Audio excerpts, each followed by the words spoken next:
Well, it's a midweek matinee in the Peach Belt Conference and a good matchup this morning for the UNC Pembroke Braves, taking on the number 5 Flagler Saints, the top team in the Peach Belt Conference from here at Lumbee River EMC Stadium. Welcome in, everybody, and good morning to you. Trevor Williams with you, along with our great crew here at LREMC. Excited to bring Peach Belt soccer to you, and a chance today for UNC Pembroke to do something it has never done before, and that's defeat a top 5 team. Last year, they took down number 9 Columbus State here at home, and they're trying to replicate the upset against Flagler College. But let's talk about the Saints. For Flagler College, they are having a phenomenal year. Right now, their highest ranking since they were second in 2004. Charlene Nowotny, a big part of that, the PBC points leader with 24 points, has been in on 15 of the team's 33 goals this season. And she's paired with another fantastic striker. Theo Fastano has had back-to-back Player of the Week honors in the Peach Belt Conference,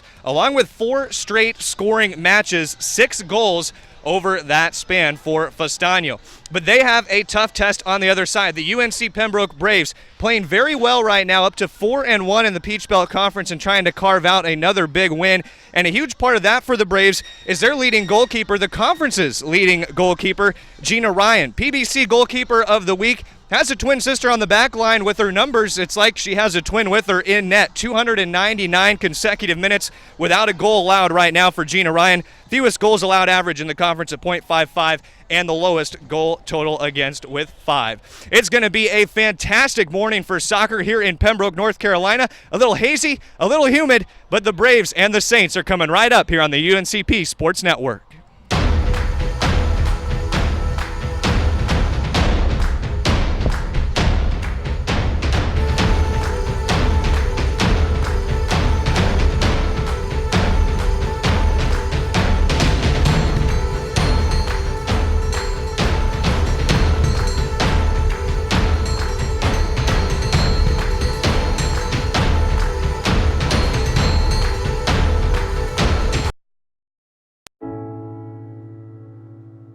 I guess sometimes things just happen. Devastating things.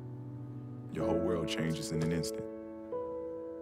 That's what happened to me the day my mother had a stroke. I'm Paul George, and I want you to spot a stroke fast. F, face drooping. A, arm weakness. S, speech difficulty. T, time to call 911. Protect the ones you love. Spot a stroke fast. I knew that there was an opportunity to have my college paid for if I was good enough to play baseball at that level. That was going to make a big difference in my family. D2 baseball gave me an opportunity to play at a high level and to get an education that's going to be valuable for me throughout the rest of my life. I chose to take my experience of being a student athlete and pursue that within my career and to get a master's degree. If I wouldn't have had a baseball scholarship, there'd be no chance that I'm doing what I'm doing today. When it comes to saving money, What? don't act like a baby. Oh, it's like they're having their own little meeting. This is so humiliating. Be the boss I'm the boss. What the? Power nap. You were saying. and make a budget. Let's get to work. Need a little help? Stacy, read back the notes. I can't read. What's it say? Create a personalized savings plan and get other tools and tips We can share. You obviously didn't go to business school. at feedthepig.org. Mr. Big Shot, buying whiskey shots for everybody in the bar. From the looks of it, I'd say nobody even remembers. Welcome back here to LREMC Stadium. UNC Pembroke, the Braves, up against the Flagler College Saints. Look at those records. These are two of the better teams in the Peach Belt Conference. Flagler right now leading the conference. UNC Pembroke knocking on the door, just hot on the heels of those Saints. They right now go through the opening coin toss to decide who will have kickoff first this morning. And a pleasant good morning to you, everybody. Trevor Williams with you here from LREMC Stadium, along with our great crew, including producer Matt Sabatis. There are the Braves getting set, and let's meet UNC Pembroke and who their starting 11 are this morning. We highlighted Gina Ryan in the open of the broadcast. She will be in net, of course, for the Braves, working on those 299 consecutive scoreless minutes in net for UNC Pembroke. Then let's meet the defensive back line. Her twin, Katie Ryan, is back there, along with Haley Stewart, Jasmine Senecal Guzman, and Christine Rolfs. In the midfield, Shannon O'Neill along with Katie Watkins and Christina Stevenson. And then the strikers, Stacy Scott, Kate Weisner, and Alexis Pittman. Those are the Braves. On the other side, the Flagler College Saints. In net for them, they have Sarah Lisa Dubel, who we didn't talk about in the open, but has been almost as good as Gina Ryan, the third best keeper by statistics in the Peach Belt Conference. Along with her back line is Kayla Harmon, along with Maya Rusek-Crater. And then the third is Brooke DeLauder. The midfielders are Concepcion Sanchez. She goes by Conchi, Annie Breen, Abby Austin, and the forwards Hannah Dolores, along with Morgan Vidrine, Theo Festano, and Charlene Nowotny. So we are underway in Pembroke this morning. Low 80s. It is very humid, kind of foggy early in the morning. You can see a little bit of dew still on the turf. It's going to make this playing surface a little more tricky the start of this match. You'll see if some of it burns off. Expected to be a cloudy day here in Pembroke throughout. Right away, Christine Rolfs tied up with Theo Festano. Festano from Asuncion, Paraguay. It's an all PBC second teamer. See running over to take the throw, Brooke DeLauder, one of the seniors for Flagler College. Great scoring club, 33 goals this season, outscoring their opposition 33-8. Off the first foul, they'll have the set piece send in. Nowotny trying to get to it on the back end. At the feet for a moment, now running up DeLauder, serves another into the box. It's headed, I think Christina Stevenson was able to shoulder it a bit to clear it out for the Braves. Come back out again for a Flagler throw. Saints are in these gray kits with the black backs, white numbers, and gray shorts. Tied up Festano along the near side. Flagler looking to reverse it around. Bring it back up at point with Hannah Dolores, St. John's, Florida native. Chance for Charlene Nowotny to try to operate. Towards the top of the 18 she goes, surveying. Christina Stevenson ends up with the mark. Sends it out wide at the feet of Sanchez. Conchi serves it across. Here comes a header. Gina Ryan trying to get to it with her right hand, but it's passed, and Theo Festano right away with a goal for Flagler. And the Braves are falling behind this morning. Flagler, now its leading scorer, Theo Festano, with the header home, a 10th goal, and that did not take Festano long at all. Make it a 5-match scoring streak. Quick into the contest for Flagler. We'll get the clock reset at 1:44. So in just the second minute, Flagler strikes first, 34th goal of the season for the Saints. Unbeaten this year. Their lone draw was on September 16th at Young Harris in Peach Belt Conference play. Throw-in headed by Alexis Pittman. It'll pinball out of play. So for Flagler, they've had a winning result every match since September 16th. For UNC Pembroke, every match since September 23rd has been a victory. That's 4 consecutive for the Braves. Over that stretch, Gina Ryan has not allowed a goal while she's been in net, but that is now done. 301 minutes between the pipes for Ryan without a goal allowed before the beautiful finish for Flagler. Left-footed strike for the Braves, Shannon O'Neill. Head out of play, corner coming for UNC Pembroke's, darts wide of the flag to that byline. Christina Stevenson will take the corner for UNC Pembroke. The assist on the goal for Theo Festano was from Concepcion Sanchez. Goes by Conchi, as we said, and that is her 3rd assist of the season, 4th of her career. Stevenson with the first corner for the Braves.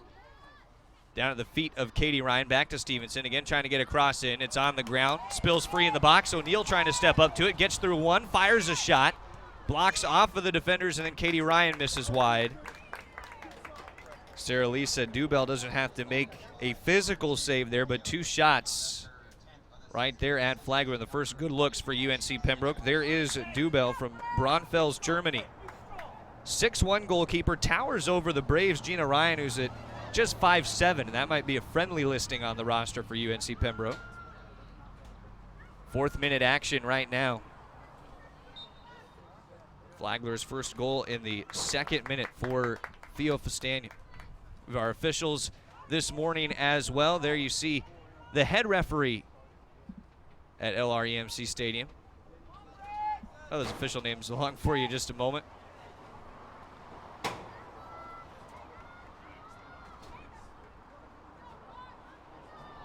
Minute number 5 of action. The Braves getting set to take this off of the foul.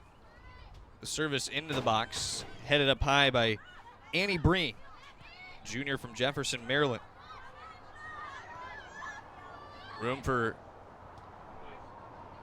Charlene Nowotny to roll. They'll send it outside wide. They're looking for Maya Russet Crater. Wasn't on the back end. Still flying around. Left foot redirection towards Crater. Down towards the end line it goes. Senecal Guzman racing to it. Fights the defender off, and out the end line it goes for the goal kick. Jasmine Senecal Guzman, a good one for the Braves. From Montreal, Canada. Has started 18 more matches than any other Brave on her career coming into play today. That's 64 of 65 career matches. Gina Ryan getting set to take it away from net for UNC Pembroke. Header back down at the feet of Maya Rusek Crater. Out wide it was Conchi Sanchez with it, who had the beautiful assist on the header earlier for Fastania. One redirect, Christina Stevenson, a chance for the counter. Sends it out wide, has the speedy freshman Alexis Pittman darting towards it. Ball played just a little too far out in front for the run on. Back to Fastania it goes. All Southeast Region third teamer a year ago in the NSCAA. All PBC second team, and right now the PBC's leader in goals after that 10th in just the 2nd minute of action today. Concepcion Sanchez, another service. Settled by Fastania, has to run out of the box to collect it. Now Breen sends it in. One redirect towards Fastania. Katie Ryan's there for it. Christina Stevenson having to clear it to the near side. Pittman tries to get to it, but another throw coming for Flagler. Flagler did not move in the rankings this week. Last week, Georgia College, they beat them 3-2, and USC Aiken 4-1. Play through by Nowotny, cleared off by Stewart. Pittman gonna race forward with it. Alexis Pittman, the Braves leader in goals scored with 4. Back towards Nowotny, looking for the box. Haley Stewart trying to clear it, and a little bit of a missed kick. Still head wide. Approaching minute number 8 of play, the beautiful Lumbee River EMC Stadium. At the feet of Fastania, fires off another shot this morning, but wide. Gina Ryan not having to try to come up with a save on that one. Fastania's second shot after the first was a header home for our opening goal. You know, that'll bug Gina Ryan, who's getting ready to kick it away for the Braves. The reigning Peach Belt Conference goalkeeper of the week. Fewest goals against in the conference, .55 the average, and only 6 total goals scored against her now. O'Neal, the big step up by Breen, the pop through. Nowotny a chance to race forward. Play it back once, a one-touch to Russet Crater. Stevenson trying to desperately clear it out. Abby Austin chasing Shannon O'Neal. Anna Dolores picked to the feet by Pittman. Looking to play that through ball, but could not get it to Stacy Scott. The deflection right back to Pittman. Away it goes to the Saints back line. Morgan Vidreen had the touch. We'll talk about the head coaches for both sides in a moment. International head coaches on both sides of this match today. Lars Anderson and Ashley Martin approaching the box. Flagler College.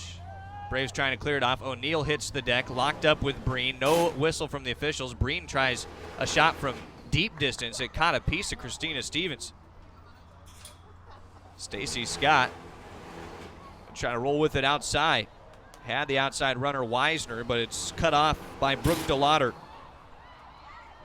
DeLauder, a senior defender, does the most of her work in the assist category. Through the midfield it goes. Rolfs up to Pittman. Big ball. Pittman keeps her feet while Abby Austin hits the deck. Gets it right on back. Katie Watkins. Trying to work around the near side. Hannah Dolores deflected it back off of Pittman. A frustration play at the freshman. This will go back in Flagler's direction. 10th minute of play. You're going to hear construction sounds behind us today as they work on continuing to add to Lumbee River EMC Stadium, turning into really one of the most beautiful pitches in the Peach Belt Conference. Watkins a header. Settles for Christina Stevenson. Lots of room to carry from distance. A shot rolls on the ground, knocked down and stomached by Sarah Lisa Dubell. The freshman goalkeeper played in a variety of club regional cups in Germany. Won 3 of those. What would be the equivalent of her senior year of high school before coming to Flagler. Rolled on the grass towards Nowotny, just a step ahead of Stevenson. Nearly tied her up at the heels, did Stevenson. Rolf's looking for Stacy Scott, the junior forward, upfield towards the midfield stripe. Scott able to turn around and play one downfield. Weisner getting on her horse, trying to run to the byline. It's cleared off of Weisner and out the end for a goal kick. Let's meet the head coach for Flagler College, Ashley Martin, in his 4th season. Is a native of England, has a 29, 24, and 7 career record, and he's guaranteed Flagler its 3rd winning season in the last 4 years. Previous to his years as the women's head coach here, spent 2 seasons as the men's assistant at Flagler, and was at Slippery Rock in 2010, that university as a women's coach. He made 2010 and 2011 NCAA tournaments there. You can see him along with his bench, pacing off to the early lead, the 2nd-minute goal by Theo Fastano. On the other side for UNC Pembroke, Lars Anderson, and he is the only head coach in UNC Pembroke soccer history. So they'll play up the far side. There is Lars, a career record of 177, 112, and 28 at UNC Pembroke. And he is from Sweden, so you got that international coaching flair this morning. Minute number 12, Flagler has had good possession early. Up to Theo Fastano. Picked off by Shannon O'Neill. Looking forward for a place to pass it to, threads it to Stacy Scott. Scott's got the quick step, well played and well marked by Kayla Harmon. Knocked down, will reset it for UNCP Braves throw. Harmon, the defender, just cut off Scott, is an interesting story because she scored a minute 27 into the match against UNCP in 2015 here at Lumbee River EMC Stadium. Theo Fastano tried to match that today, just a little slower at 1:44. 17 seconds behind her teammate. Scott looking for the soft touch to O'Neill. Chance to work the cross off the feet of Morgan Vidrine. Corner coming for UNC Pembroke. I believe these guys call themselves the Braves Brigade. They are international students and they love soccer. Lars Anderson is a big fan. They're going to sing songs throughout the morning for us. The Braves get ready for corner kick number 2. Sending it to the far side post. Scott gets a header down, and it's in for UNC Pembroke. Maybe they're singing just what the Braves needed to spark it this morning. Stacy Scott on the back end of a corner from longtime friend Christina Stevenson, and we are even in our first half. What a start for the Braves to come back and land a goal on corner number 2. The equalizer in our 13th minute of play. We'll wait for the official clock stoppage time. The assist to Christina Stevenson, her 3rd of the year. Stacy Scott with goal number 4, tied up for the team lead. We told you this would be fun this morning. It's living up to it. 1-1 score. They brought the signs to the pitch as well. So the Braves Right back to where we started in the contest. Charlene Nowotny looking for a little space. You know Flagler can score. The second best scoring team in the Peach Belt Conference at 3 goals a game.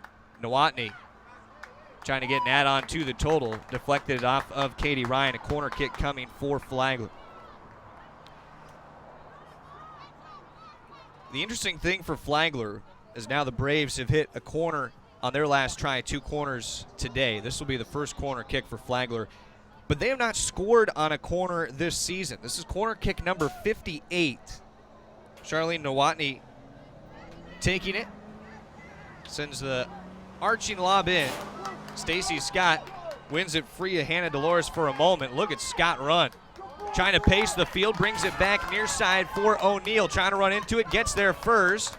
Pressured by Morgan Vidring towards the end line. O'Neal chucked towards the end line. And no whistle from our referee. So Stacy Scott got the goal officially called at 12:43. 13th minute goal assisted by Christina Stevenson. Play away from net by Sarah Lisa Dubell.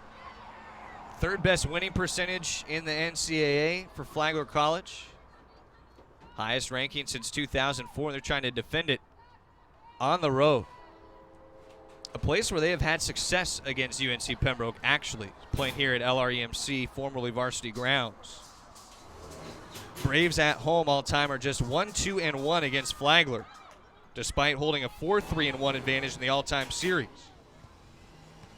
Playing from top by Annie Breen. Haley Stewart had the first volley on it. Stevenson had a ride off her elbow. No whistle from the referee. Flagler wanted to call for a handball. Pittman trying to roll it outside, and Hannah Dolores knocks it out of play. Alexis Pittman will throw in.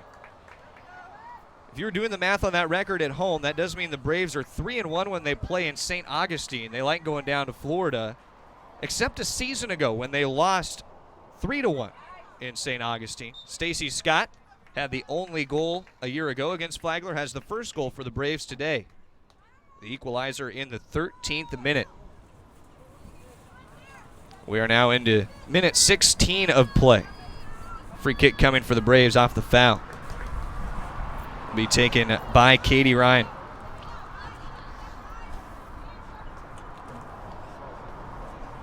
Directs her traffic, the sophomore from Cape Carteret. Plays in, headed by Scott, popped directly up into that cloudy sky. Pittman has it fall towards the end line, trying to cross it back, create a little room in front of net. Soars over the forehead of Scott. Weisner keeping it in the box. Being pressured, hits the deck, nothing there. Stevenson from distance, deflected by Breen. Still the Braves keeping the pressure on. Foot to the gas pedal in this opportunity. Another into the box. Settle at the feet of the captain, Breen.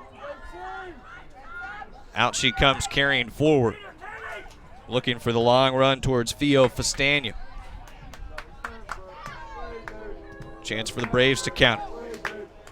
Pittman reverses inside. Nice pass back to Stevenson. Little room forward. Tries to cross it out wide. Weisner has quite a run to get there, and it's out the byline. 1-1 early on. 5-3 the shots lead for UNC Pembroke with 2 on goal, 1 on goal for Flagler so far. Saints have a save. Braves have not had to get a save. The coaches trickling in today as well. You see Ben Miller as well as Pio enjoying a little soccer action this morning. Basketball season just around the corner for the Braves as well. After a great finish in the Peach Belt last year. Lars Anderson and his soccer side trying to move up in the Peach Belt standings right now. Sitting in 3rd behind Columbus State and Flagler, the 2 ranked teams out of the Peach Belt. Throw will come forward for Christine Rolfs. Flagler's 5-1 in the Peach Belt, 8-1 overall. Right behind UNC Pembroke, North Georgia at 4-2, 7-3-2 overall. They're having a good season. Play through on the ground. Pittman maybe going to turn and fire. We'll see if she strikes with the left foot. Nice reverse. It's popped up and caught by Sarah Lisa Dubell. 2 good saves early for Dubell. It's an underrated play. Tough with the dewy pitch conditions this morning as well. It's going to make that ball a little bit slick. No problem on that last catch. Charlene Nowotny up. Race 2 by Shannon O'Neill. O'Neill whistled for the fouls. Nowotny hits the deck.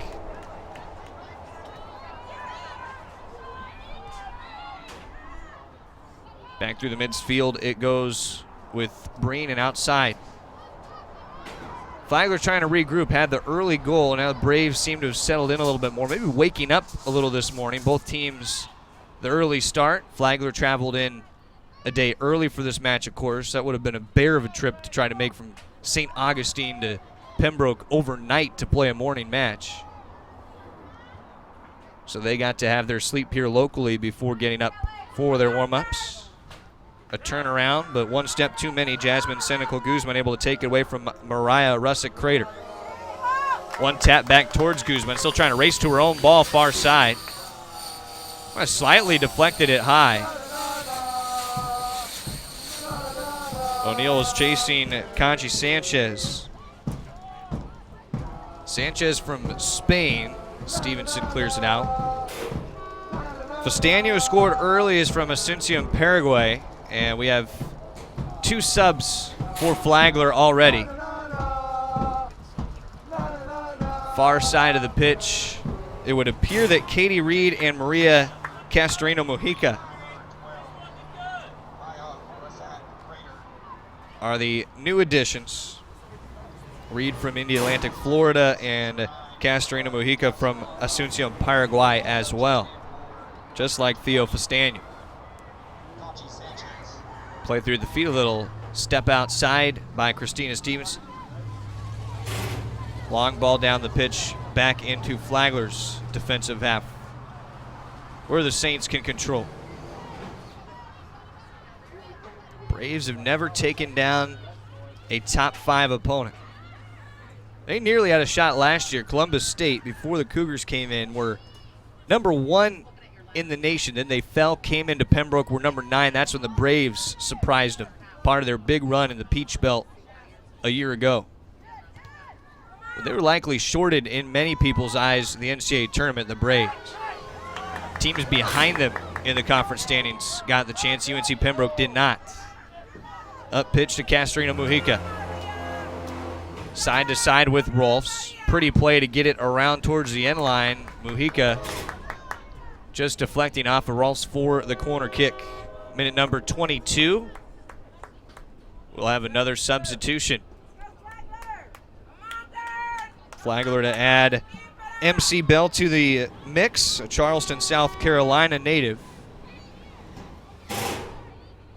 It'll be at their next available substitution. Now they will allow it. The officials were setting the corner first. Bell is in for Hannah Dolores. Second corner kick for Flagler. Couldn't convert on their first. It's a good ball in. Gina Ryan tries to punch it out, knocks it free at the turf, and ends up diving over the top of an aggressive play by Gina Ryan to go get to it and make it now 59 quarter kicks on the year for Flagler without a goal. Gina Ryan starting to settle in a little bit after the second minute strike for Flagler. Backfield it goes with not Lexi Messick, with Kayla Harmon. Harmon passing back and forth with Dubell. Along the near side to MC Bell it goes. Keeps inside the touchline. Right to left on the feet, stops it around Pittman. Flagler trying to look for the right running lane right now. Spending a little time along the back line. Now all 3 of their back defenders have had the touch to it. Senecal Guzman had the header. Back to the feet of Castrino Mojica. Katie Reed. Reverse, one step around Guzman, tripped up. Foul against the Braves. It's outside of the box. Guzman putting a hand out saying it was not intentional. Your head referee is Patrick Schmidt. See him there in the center of your screen. Assistant referees Sam Rogers and Andrew Aaron. Minute number 24.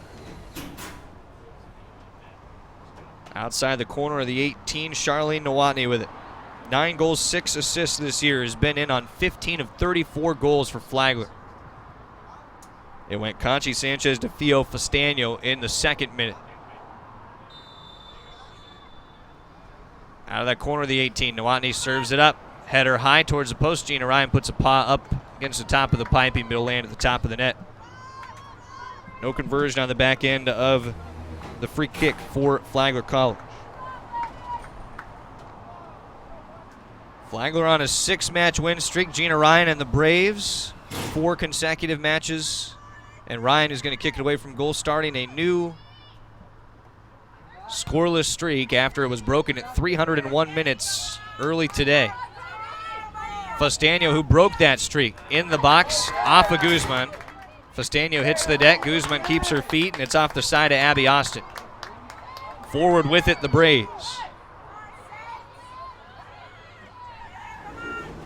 Breen moving up from the defensive back line into the midfield, helped it forward. Fastano's on the back end. She's been called offsides. The shot is wide as well. Flag went up. Fastano is behind Katie Ryan, who's communicating with her twin sister Jean, who's in net right now. Thank goodness with the twins that the goalkeeper wears a different color. Easy to tell them apart no matter where they are on the pitch. Ryan walking it around back to the near side to place it at the point of the offsides call. We'll have the goal kick. Just into minute number 26. What an exciting opening 25 minutes today. Both teams scoring early and wasting no time. We'll see if Ryan, the best keeper in the PBC, continues to settle in. Haley Stewart had the hands on Katie Reed. Officials letting it play. Wide side, a quick flick to Nowotny. Trying to earn end line. Stevenson ties it off the feet of Nowotny. Nowotny somehow holds it in on the byline. Back up to Fastano it goes. Knocked by Katie Ryan and deflected out of play. Nice defensive stand for Katie Ryan, running straight into the mark. Braves a slight advantage in shots right now at 6-5. Hurdling over Rolfs, Castorina Mujica. Service in. Cynical Guzman towers in front of Reed. Watkins poking it free, but it's out to MC Bell. Lots of room to restart the attack for Flagler.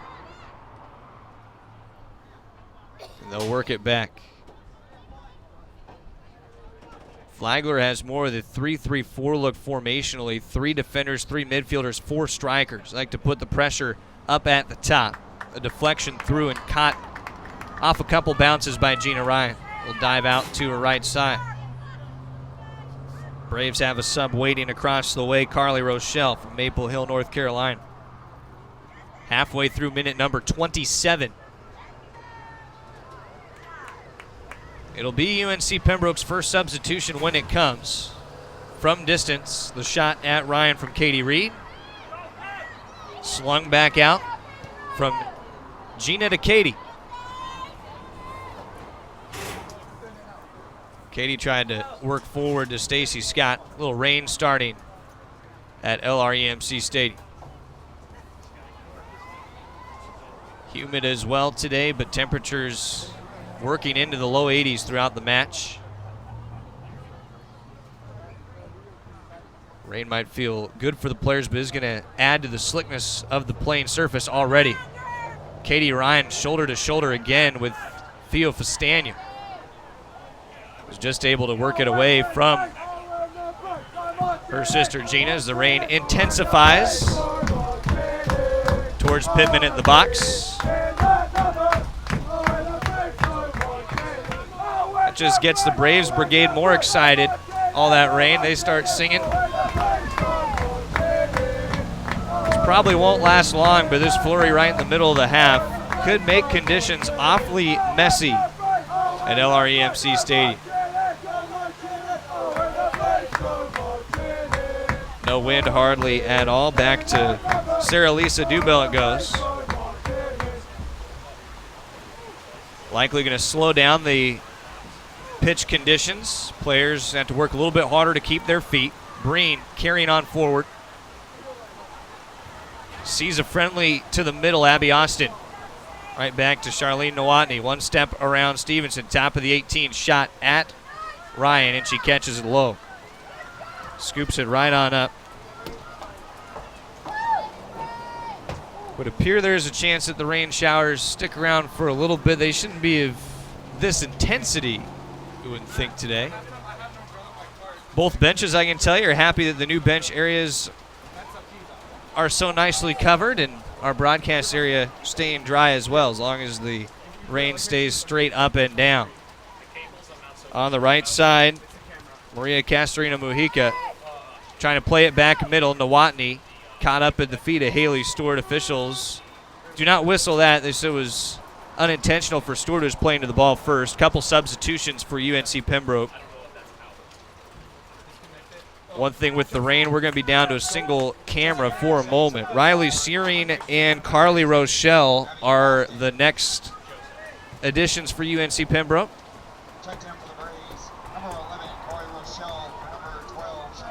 Shannon O'Neill is out for UNC Pembroke. Looks like Katie Watkins as well. They talk to their bench right now, trying to give them an idea of some of the things they've seen from Flagler early on offensively. Looking at the extended forecast throughout today, it'll get as high as 86 with this rain. It was only a 10% chance of showers at match start, and that is intensified in minute number 30. Final third of the opening half. Out wide towards Castorina Mujica. Nowotny takes a shoulder from Stevenson.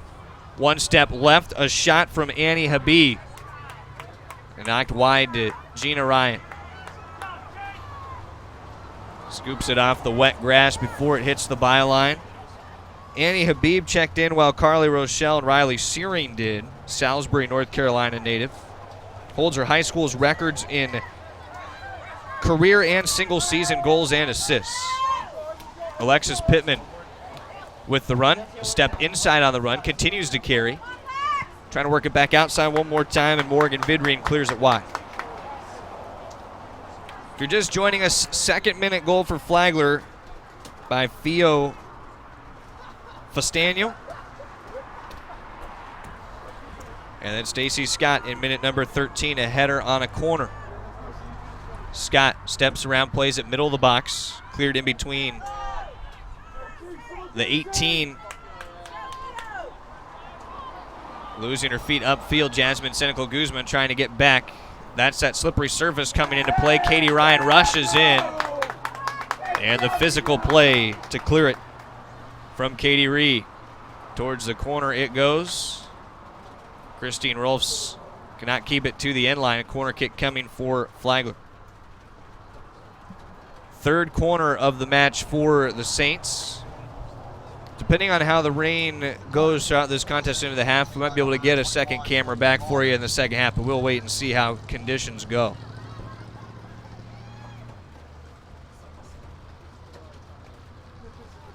There's a service in from the corner. Headed up by Stevenson. Stays at the top of the 18. Nowotny hits the deck. No whistle. Nowotny arms out at her side. Distressed. Couldn't believe she didn't get the call. Quick takeaway by Habib. Back to Nowotny.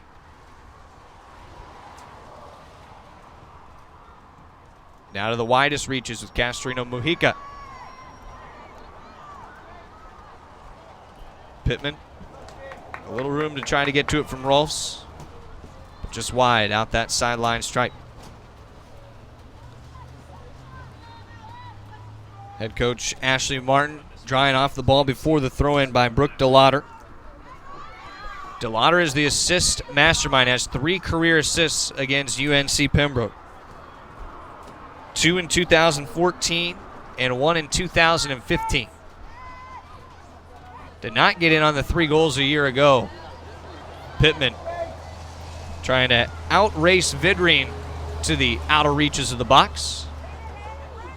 Instead, the keeper, Dubell, got there first. Braves again trying to counter, but the pass too far out in front of Stacy Scott.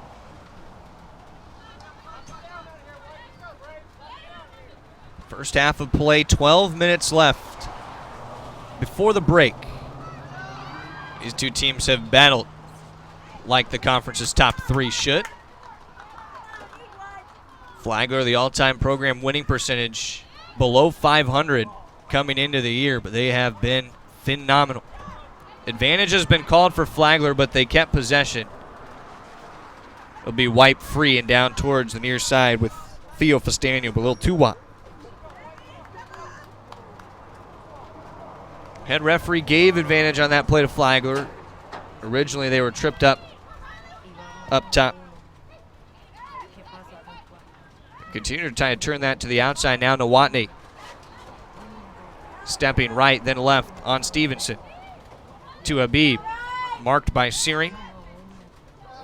To Breen out at the point, left foot towards Nowotny. Trying to settle, does. Pulls it back with Breen. A turn of the feet. Right on back to Nowotny. Through the feet of Searing. Trying to dance around one more. Off the heel. Now Fastano. Wide side, a step back inside. A left-footed shot from Castrina Mujica.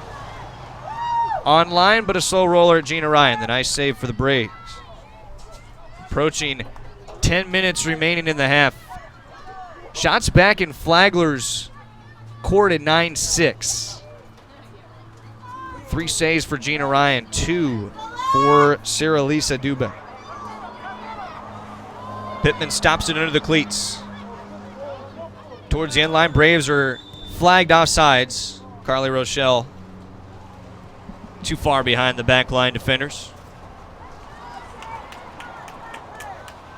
Slight breeze picking up. Players tired nearing the end of this first half. Aggressive back and forth. And we have seen it play both sides of the pitch fairly evenly. Each side going on its own offensive spurts as we approach high noon.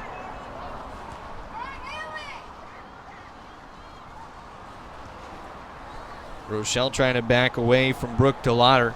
Throw coming for UNC Pembroke. 6 of the final 7 regular season matches this year for UNCP right here at home. This is the beginning of 4 straight home matches spanning to Wednesday of next week. Another match coming up for the Braves on Saturday against Lenore Ryan at 5. Lees McRae at 5:30 on Monday, and Lander next Wednesday at 5 as well.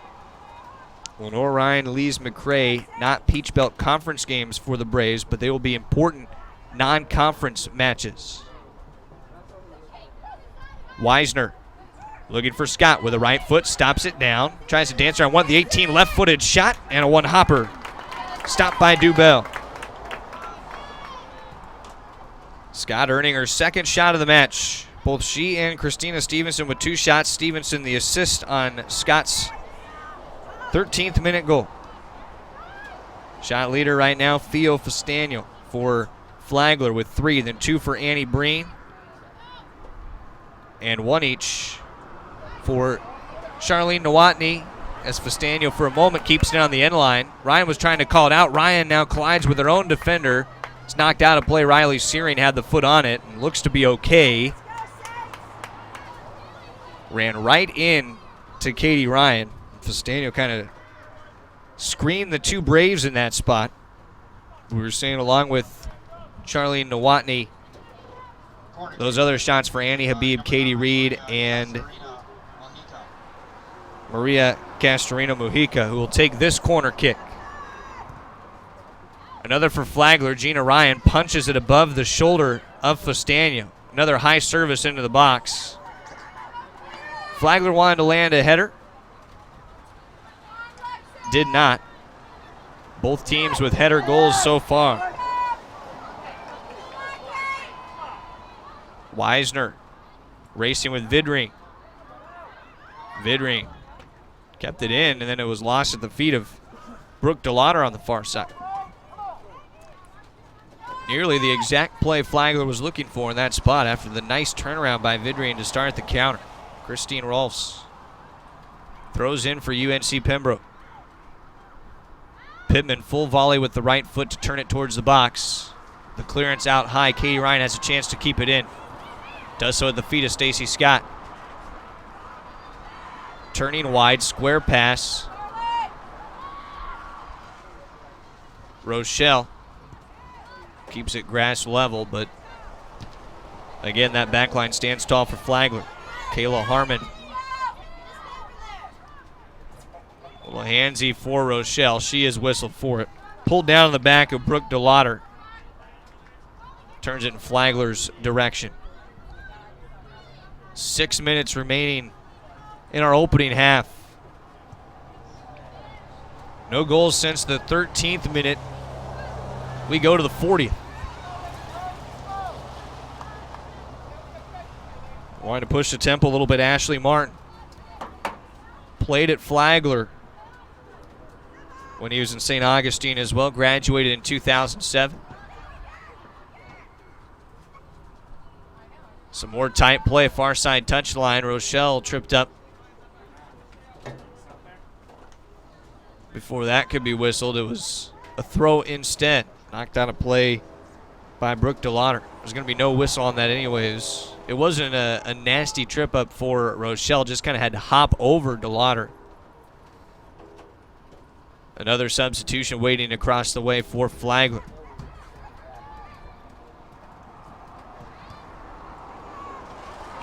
Vidrine has the clearance. Lands on the half volley for Senecal Guzman. Pittman, the freshman, moves it out wide. One shot from way out. But Kate Weisner maybe could have had a look at Stacy Scott, the runner to the near side.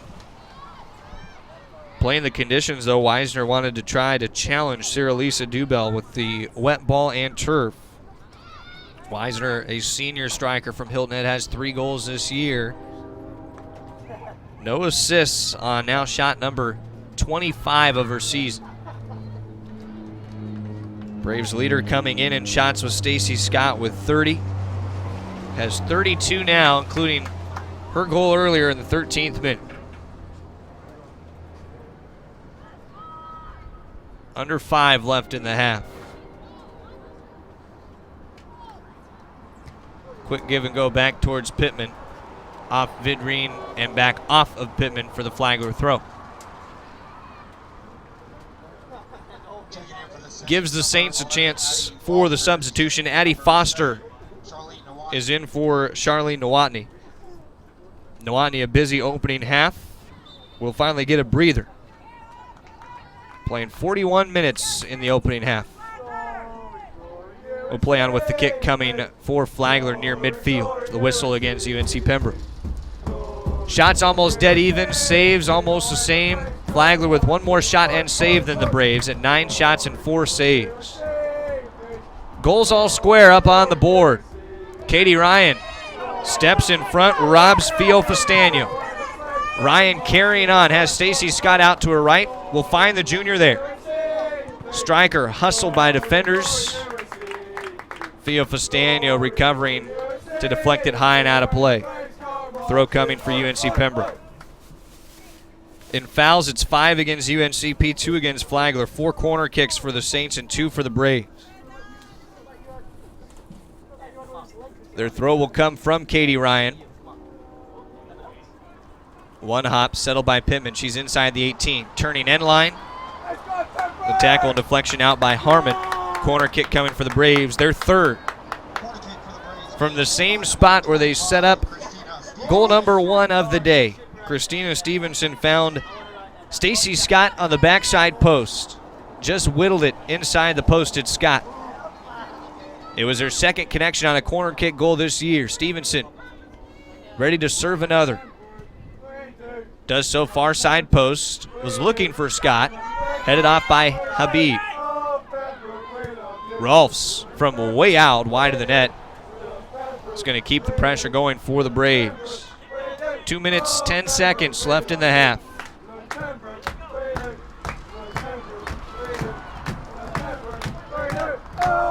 These two teams average about 15 shots a match or more.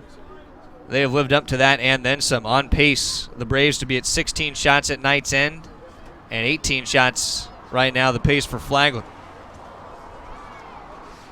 Flag goes up far side, advantage. Habib taken to the turf by Christine Rolfs. Flagler will set it outside the box. This will be the test for UNC Pembroke. Dangerous final minute 30 on the Pembroke half.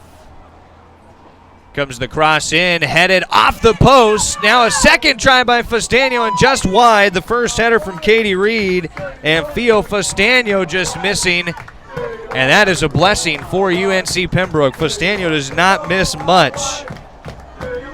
10 goals on 20 shots this year. That's a shot percentage you like. But the Braves do just survive that opportunity for Flagler nearing the end of this half. It was a beautiful play in by Maria Castorino Mujica to allow the opportunity for Flagler. Under a minute to go, Saints trying to generate one more chance before the break. Out of the 18, quick redirect, trip down at the top of the 18, ball is still free. Referee's going to let that play go. Habib and Searing got physical. Pittman trying to counter it.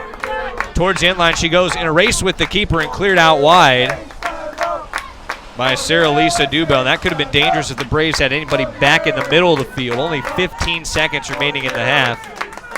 We'll see if Stacey Scott can get to this in time to throw it in. It doesn't appear that the Braves will have any chance to manufacture something.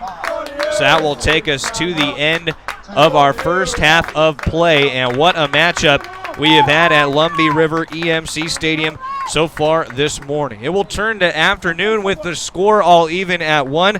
Flagler, its leading goal scorer, Fio Fustano, was able to pick up the goal in the second minute to strike first. Stacey Scott, the leader for the Braves, along with Alexis Pittman, brought it back even in the 13th minute. And we're right back to where we started at the half. We'll take a break, come back with the stats. Great Wednesday morning turning afternoon soccer for you here on the UNCP Sports Network.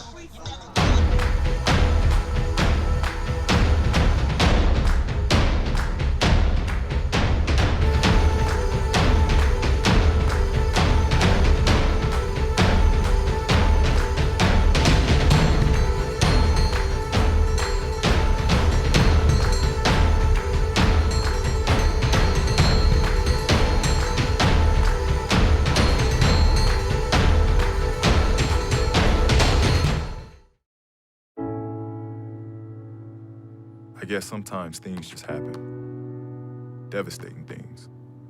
Your whole world changes in an instant. That's what happened to me the day my mother had a stroke. I'm Paul George, and I want you to spot a stroke fast. F, face drooping. A, arm weakness. S, speech difficulty.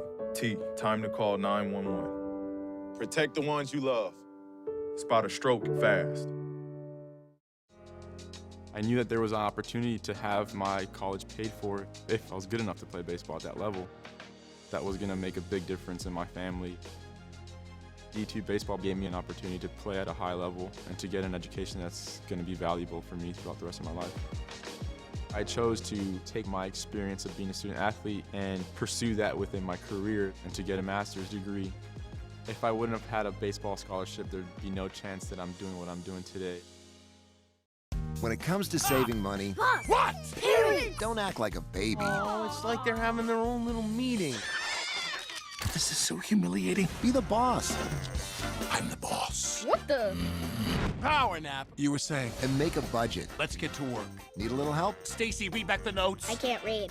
What's it say? Create a personalized savings plan and get other tools and tips We can share. You obviously didn't go to business school. at feedthepig.org. Mr. Big Shot, buying whiskey shots for everybody in the bar. From the looks of it, I'd say nobody even remembers. The American dream to me as an immigrant means having the opportunities that my parents didn't have. Being the first one in my family to graduate, it meant everything my parents sacrificed for me to get to this point. It was paying off. Estoy muy orgulloso de Michael por haberse graduado de colegio. My path to a college degree would have been completely different had I not had a scholarship. It would just relieved a lot of the financial burden.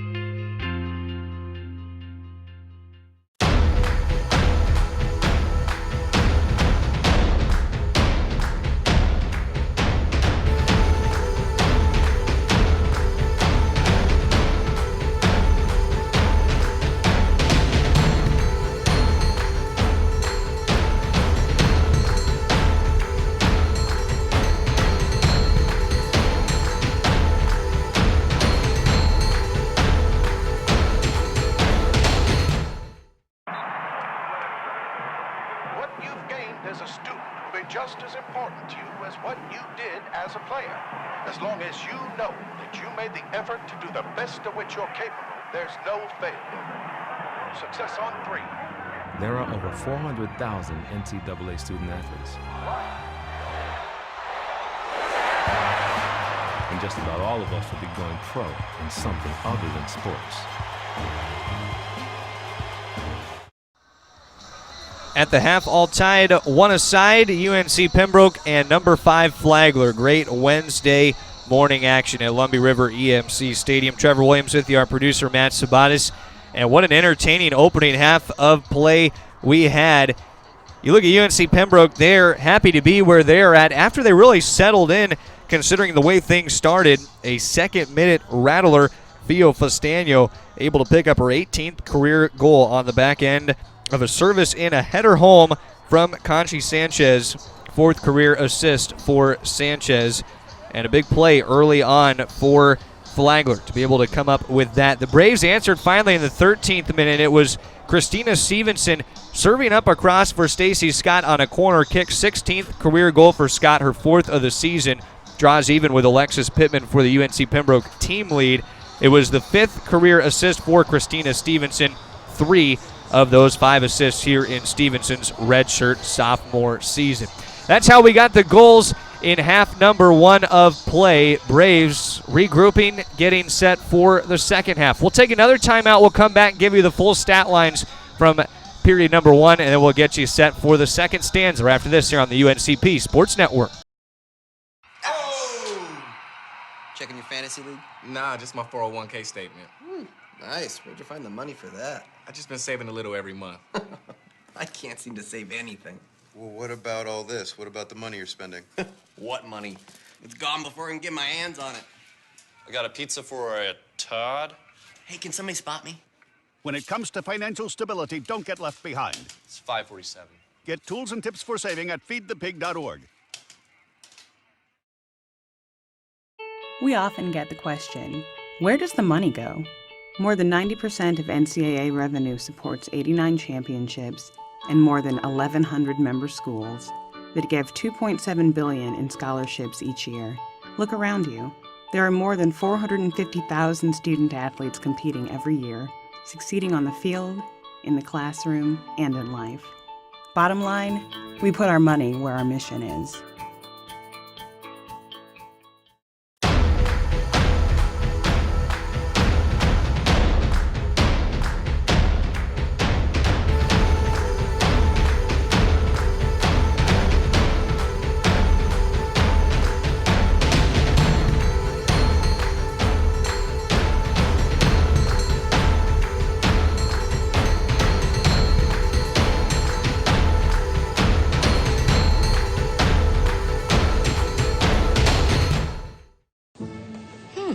Maybe you can make retirement happen. After all, you made her college years happen. Opening that education savings account when she was little. Spearheading a campus tour. And another, and another, and another, and another. Bam! Deciphering financial aid. She was like, what? And now she's like, you aced planning for college. Now get the tips you need to get on track at aceyourretirement.org.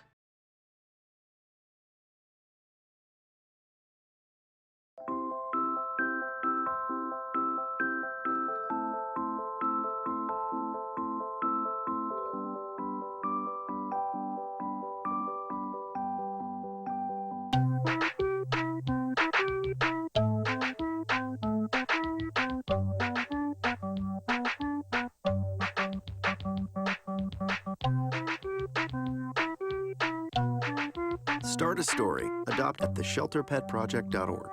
I'm doing a downward dog and he's underneath. He's my best friend, but a lot of people know him as Keyboard Cat. I love Toes because she's a lazy diva. Toes does whatever she wants, obviously. Celebrate the soggy shoes and the slow starts. Celebrate the lessons learned along the way.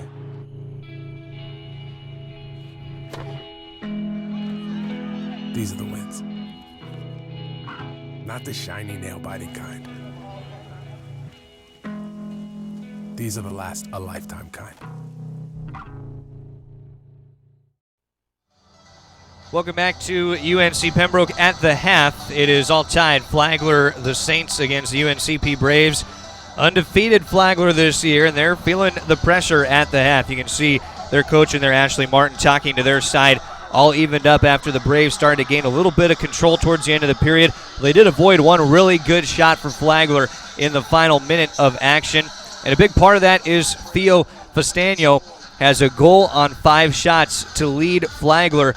The one shot on goal was the header that she landed home back in minute number 2, but just missed to the near side post with only moments left in the half. That's one right now that Fastano wishes that she had back. Then it's 2 shots for Annie Breen, one for Charlene Nowotny, one for Annie Habib, one for Katie Reed, and one for Maria Casarino Mujica. The shot total at 11 for Flagler in the first half. They outshot UNC Pembroke 11-8. 4 on goal for Flagler, 4 saves from their keeper, Sarah Lisa Dubell, and then they had 4 corner kicks as well, along with 1 offside. Flipping to the other side of things, UNC Pembroke has to feel pretty good about where it's at the end of the half, considering that they were able to miss that situation at the end of the half. They were able to avoid the trouble that could have put them down 1 at the break. They pan this beautiful sideline at LREMC Stadium. When you head back into the other corner, Lars Anderson talking to his Braves right now. Their leader was undoubtedly Stacey Scott in the first half. Had that goal, 2 shots, both on goal. Christina Stevenson, who assisted on the 13th minute goal with 2 shots as well. One of those 2 on goal. And then 1 shot each for Alexis Pittman and Kate Weisner. Both of those shots landed on frame. Shannon O'Neill, Katie Ryan each had a shot as well for the Braves on that 8-shot total. Told you 5 on goal, 1 better than Flagler. 3 saves for Gina Ryan, and net for UNC Pembroke had a 301-minute streak of scoreless soccer broken in the second minute by Theo Fastano. And the Braves were offsides once, 3 corners, and 1 converted for a goal. That's where we're at the half. UNC Pembroke and Flagler all even. Lars Anderson getting his last words in before we set up for half number 2. We will take a timeout and come back with the exciting second half action right after this here on the UNCP Sports Network.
Maybe you can make retirement happen.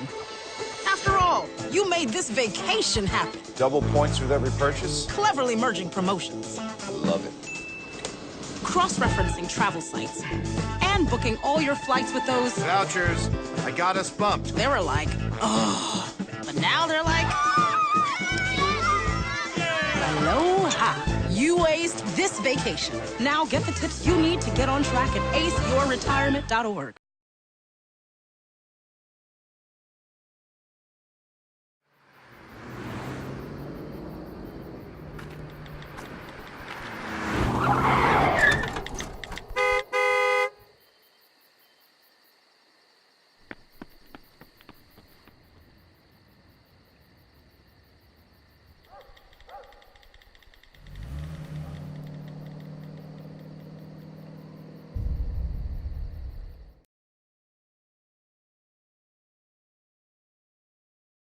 Brave Nation is about to commence. Rewards, event times, and the Brave Nation student section, it all lives here. Download hashtag Brave Nation for free, fill out your full user profile, check in from your Brave Nation section seat, and start redeeming swag. Turn on your notifications so you don't miss out on important Brave Nation information. Download the app, fill out your profile, be loud in the Brave Nation student section, and get rewarded.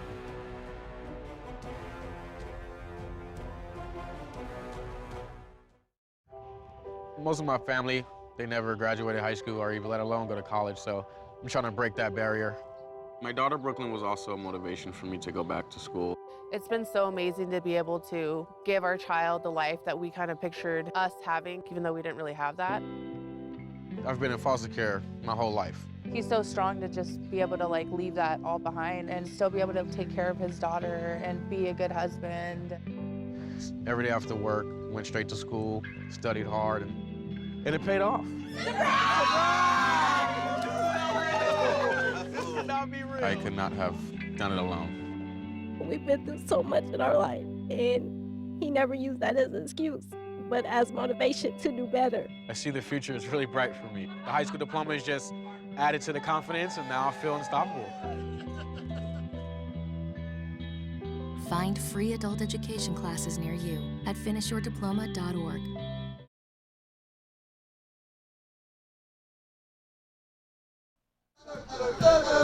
Nothing wrong with a little brunch and soccer back at Lumbee River EMC Stadium. Trevor Williams with you in Pembroke, North Carolina, where we enter the second half all knotted between two top three teams in the Peach Belt Conference.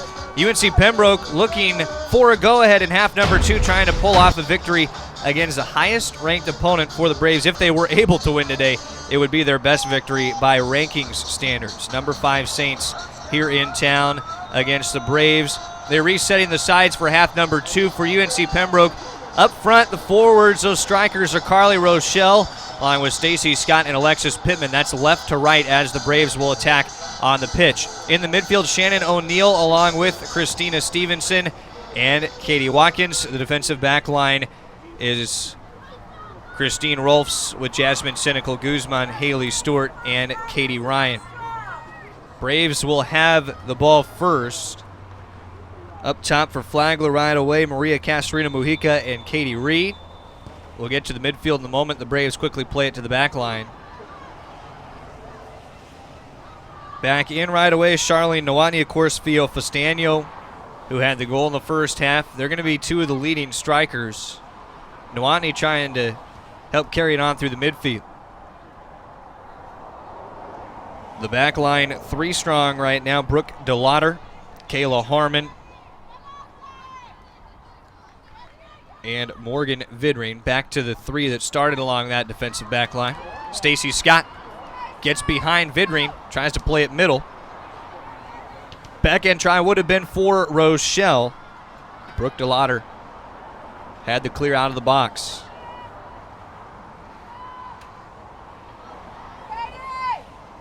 Minute number 1 of the second half. We'll try to get the board flipped so it counts from 46 up in half number 2. Back into the middle. Christine Rolfs clears it off the 18. Towards the midfield stripe, heading a little bit left for Annie Breen. Down to the feet of Katie Reed. Centers it up with Charlene Nowotny. Steps out left. Now the shot at Gina Ryan came from Katie Reed. The Braves were able to take care of that. Gina Ryan with save number 4 on her afternoon. Her scoreless minute streak at 43 now, after it was at 3:01 snapped in that second minute by Fio Fastano. One of the great players in the Peach Belt Conference, now the conference's leading goal scorer.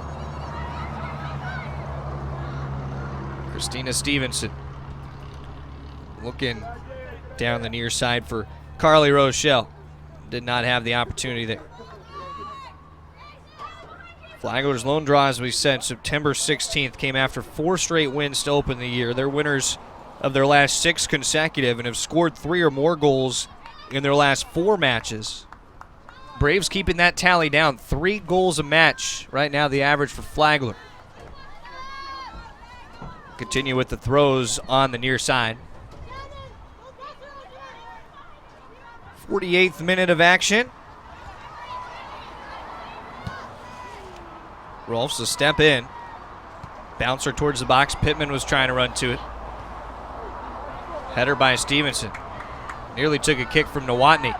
O'Neal towards the end line. Cross off the foot of Annie Breen. A corner coming for UNC Pembroke. Fourth corner of the match for the Braves. Christina Stevenson takes them all regardless of side of the pitch. Stacey Scott already heels firmly planted in the middle of the penalty area, setting up far side posts. Oliver White, Kit Friends are there as well on the backside. It's going to sail right into the hands of Sarah Lisa Dubell. Comes out, spins it free to Nowotny. Plenty of room to carry on forward. How about that? Splitting the defenders. Nowotny surprised Conchi Sanchez with the quick touch. Sanchez trying to get it back from Castrina Mujica. Tied up with Katie Ryan. Down to the turf goes MC Bell. Foul whistled against Alexis Pittman. Will come on forward. Right away, Ashley Martin was calling for that. A men's defender, as we said, on Flagler's team back from 2004 to 2007. Lars Anderson, 17th season with the Braves on his side. Ashley Martin in year number 4 with Flagler. Has the program in a beautiful spot right now. Highest ranking since 2004. Braves working another corner kick. Nice play by Alexis Pittman to direct it off of MC Bell. So in just a matter of a couple minutes, Christina Stevenson has corner kick tries from either corner flag. 12 shots to 8, the Flagler advantage.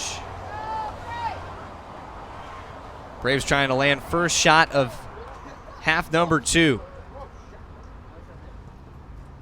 Stevenson might have missed this over net, does pop it off the top of the twine.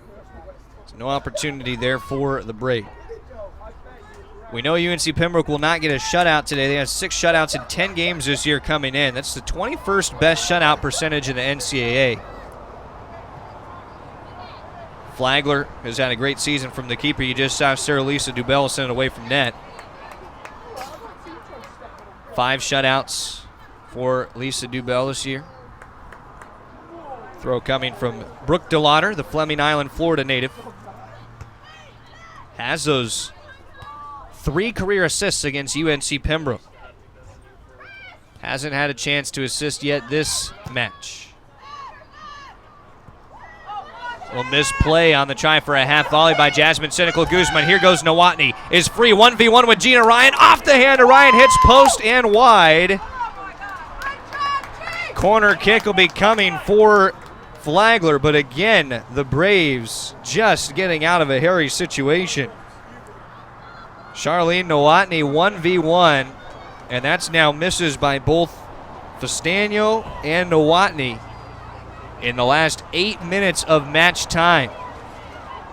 2 of the leading scorers in the Peach Belt Conference. Festano, the sole leader with 10 goals in the PBC, and Nowotny with 9 right behind her. Both have had chances to put Flagler ahead, but haven't been able to notch it. The corner kick coming from Maria Castrino Mujica. Sends this towards the near side. Post whistle comes. It's against Flagler. They shoved Gina Ryan off her line by the post. Ryan wants to reset things quickly and get it kicked away. Her side did not share the same sentiment. They were trying to scatter. Now she'll reset it, send it away from net for the Braves. So mark that again in minute number 52. The Braves able to avoid a scare. Running in, O'Neal kept it up high towards the end line. Chance for a cross. It stays by the byline, popped up and caught by Dubell. O'Neal just needed someone there on the backside of the play. Didn't have it. An awesome start in the first 8 minutes of half number 2. Both sides trading great counters. Breen up looking for Maria Castorina Mujica. Katie Ryan was there underneath for it. Works it out. Ryan has a throw. From right in front of that Flagler bench. Braves always one of the smaller teams in the Peach Belt Conference. They haven't minded that this year. 18 players on their 2017 roster.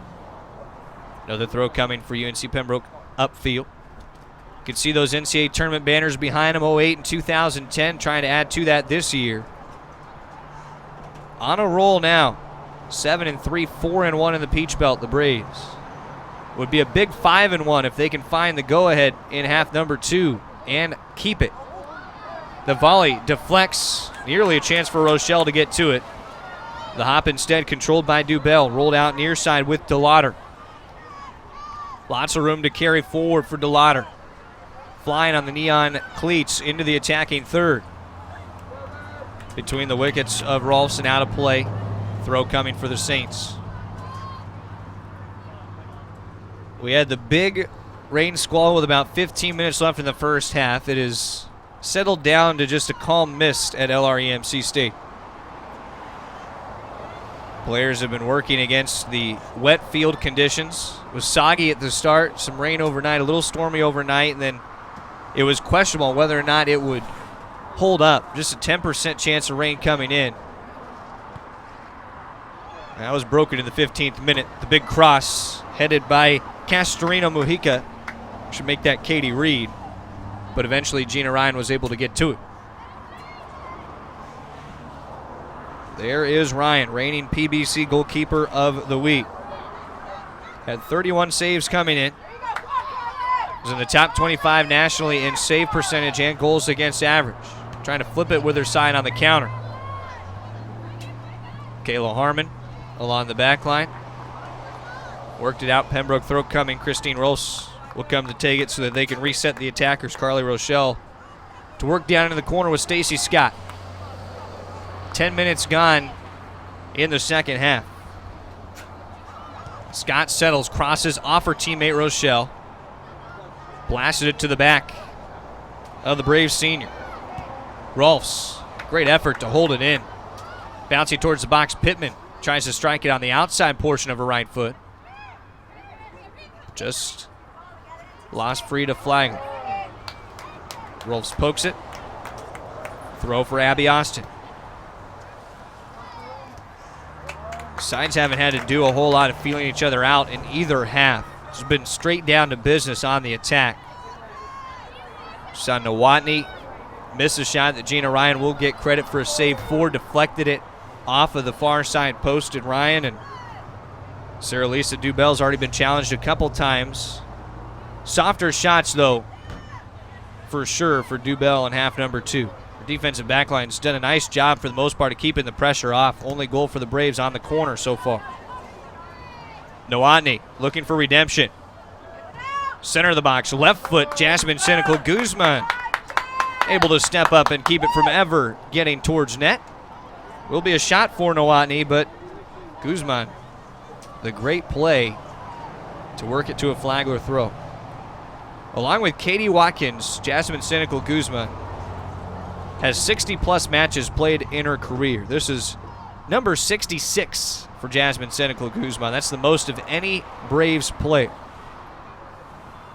The defender has come up big time and time again in her 4-year career at UNC Pembroke. One of the captains has an assist this year in 8 shots. A lot of her work doesn't show up on the stat sheet, and the Braves earning the goal kick after the last frustration effort by Katie Reed sent it out the byline.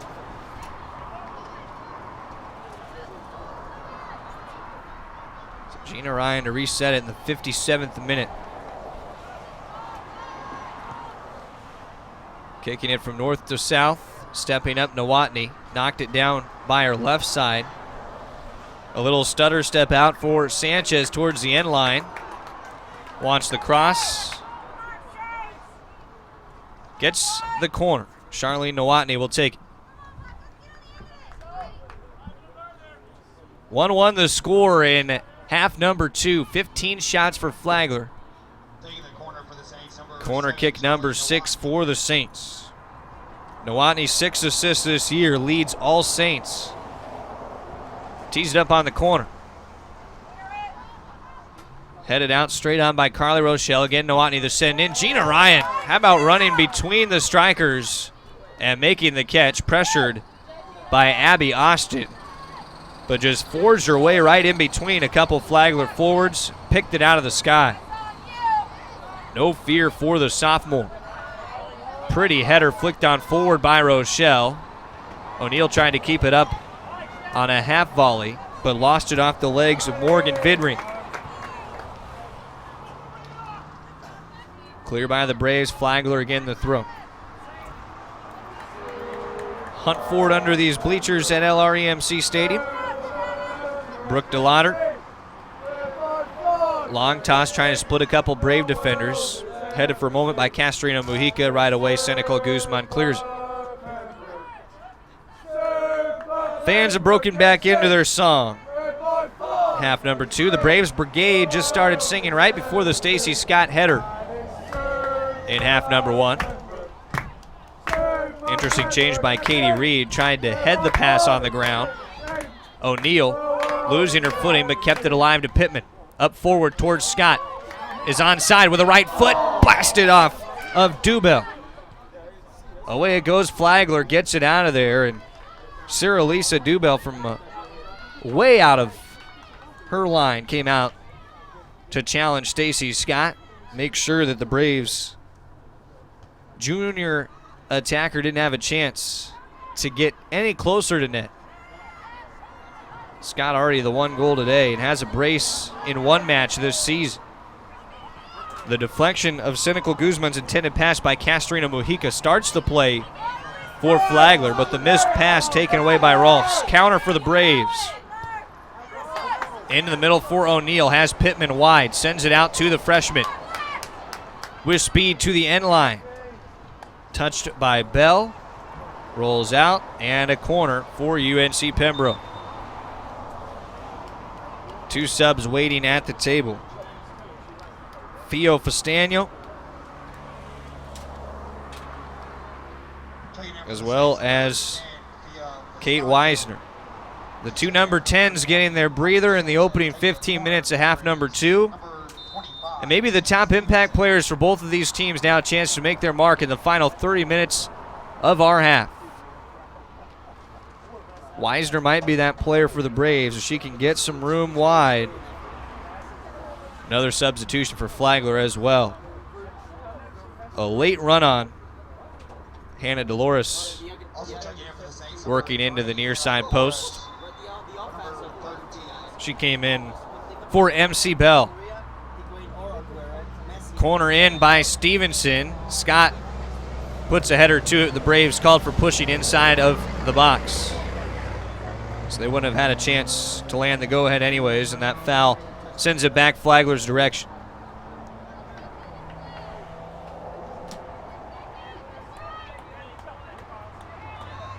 After that clock stoppage with the substitutions, under 30 to go. Dubell, the goal kick away. Weisner, first touch after the extended break out of halftime.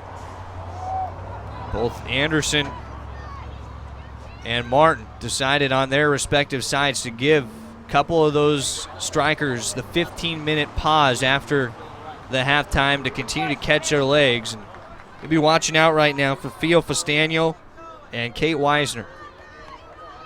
They're the freshest legs on the pitch for either side. Festano, 10 goals this year. Weisner with 3 for UNC Pembroke.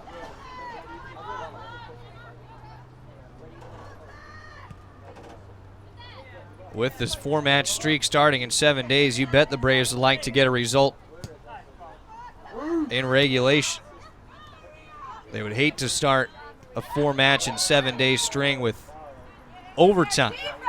First things first, they got to get it out of their defensive zone. A step around by Nowotny, left foot, hits off of Haley Stewart. Nowotny looking for a handball call, and then a second try for Katie Reed.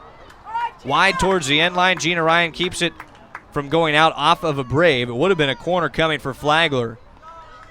Nowotny hollering at the official inside the box. Couldn't believe that Stewart wasn't called for a handball inside the box. The shot was blasted hard, and it didn't look like Stewart moved her hands away from her side to try to get to it. It was just a byproduct of that situation. Hard tackle. Braves hold possession. Carly Rochelle taken out by Brooke DeLauder. So that was a big sequence in the box in our 62nd minute.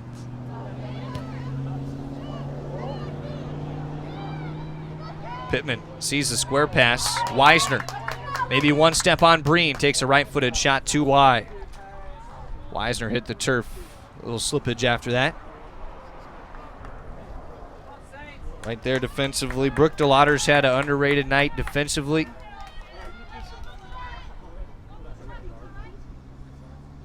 You wonder when she might help the counter off of the back line with how adept she is at assisting Flagler. They had a ton of assists coming in. Assisted on over half of their goals this season, the Saints. Alexis Pittman inside the box, gets a left-footed shot, and it rolls to the right shoulder of Dubell, but able to keep a hold of it. The German goalkeeper standing strong in half number 2. Continues to have to corral those popped-up shots from the Braves. With the rainy conditions, I was wondering if those can be a little bit scarier for these keepers, the ones you have the chance to bobble. Step around for Reed. Into the box with a right foot, redirected out by Austin. Huge shot by Nowotny and saved by Gina Ryan. That's the Peach Belt's best goalkeeper right there to her left. The phenomenal acrobatic save to keep it even. Charlie Nowotny couldn't believe it. Has had 2 beautiful tries in half number 2. Certainly the pressure there from Flagler. Braves bending but not breaking. Almost the opening 20 minutes of the half gone. This match has had a little bit of everything. Fastano, little room into the box. Rolfs split a couple defenders on the back end. Breen turns it at the third, squares it out wide. Dolores up to Fastano. Now Nowotny. Fended off by Katie Watkins. Again, to the left point with Hannah Dolores. Mistouch off the foot of Nowotny. Watkins wanted Rochelle near side. Staying up, Rolf. Stacy Scott battling, locked up with Kayla Harmon. Scott tries to go out wide behind Alexis Pittman. Pittman waiting on it. Spins it on the bright green cleats around Dolores. Tries to race to it, and Pittman a little shove of Dolores. Foul against the Braves. Now just a throw. Crowd coming alive again, trying to will on its side in the second half. Braves Brigade singing away. 25 minutes remaining in the half. Flagler resetting again to take the free kick. Come forward from Addie Foster. Volleyed back at Breen. Nowotny working outside left. Along with Theo Fastano, the 2 leading goal scorers, working along the touchline. Down towards the end it goes with Abby Austin. Spins back at Nowotny. Tap Guzman. Clear by Watkins. Can feel this pressure coming into the UNC Pembroke zone. A couple big shots. Flagler starting to mount the continuous possession. Braves looking to swing it on a counter after Pittman got it away. Keeps it far side touch. Stacy Scott not going to get there before Morgan Vidrine. Out for a throw, Lars Anderson running up. He did not agree, did not think that ball was out of play. It's hands on head for the gaffer.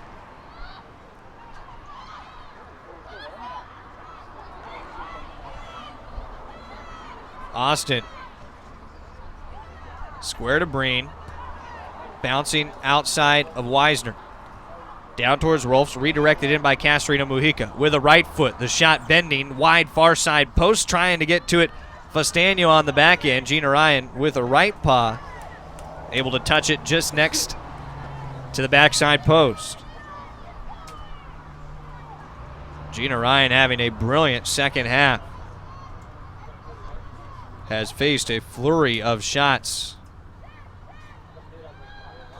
9 that she's had to contend with in half number 2. 18 shots for Flagler, already over 3 above their season match average. They've still got 22 minutes of regulation time to go. Ball ruled to be going the Braves' direction, and the throw in from Katie Ryan. Stacy Scott heads it forward. Still free around the midfield stripe now for Fastano. Tied up. Lars Anderson for president. I like that. Anderson, born in Sweden, came to the United States.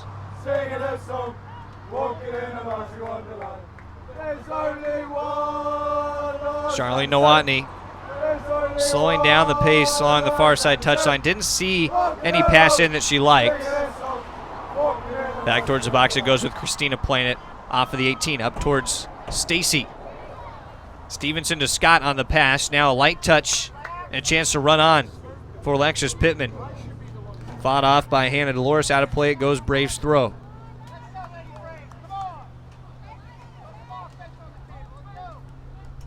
Under 22 left. Braves are into double digits in their shot total as well with 11. UNC Pembroke averages just under 17 a match.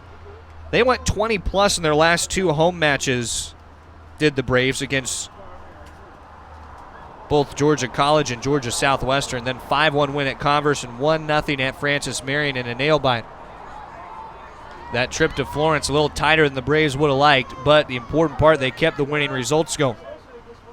4-match win streak for the Braves, 6 for Flagler. Step in, shot blocked by Jasmine Senecal Guzman. Castrino Mujica had the try. Again, it works wide of the 18 with Reed, trying to step down Rolfs. Towards the end line it goes. Rolfs deflects it off of Reed, and a goal kick for the Braves. What a defensive play by the junior from Concord, North Carolina. High energy defender gets it back into the box for Gina Ryan to send away the goal kick.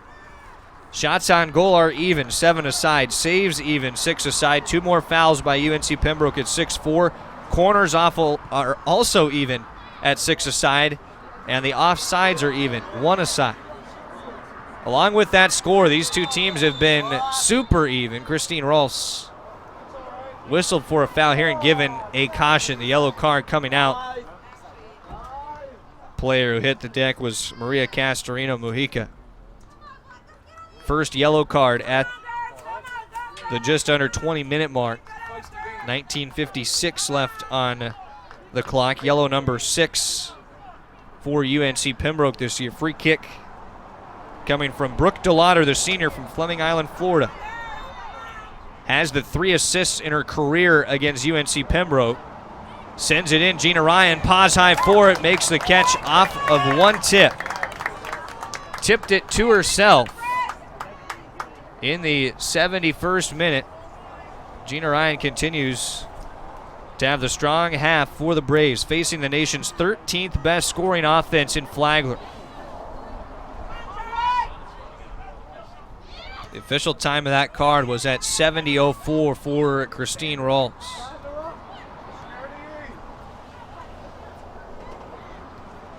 Still that continual light mist as it works top of the box for Flagler. Advantage whistled to Flagler, tripped up Abby Austin.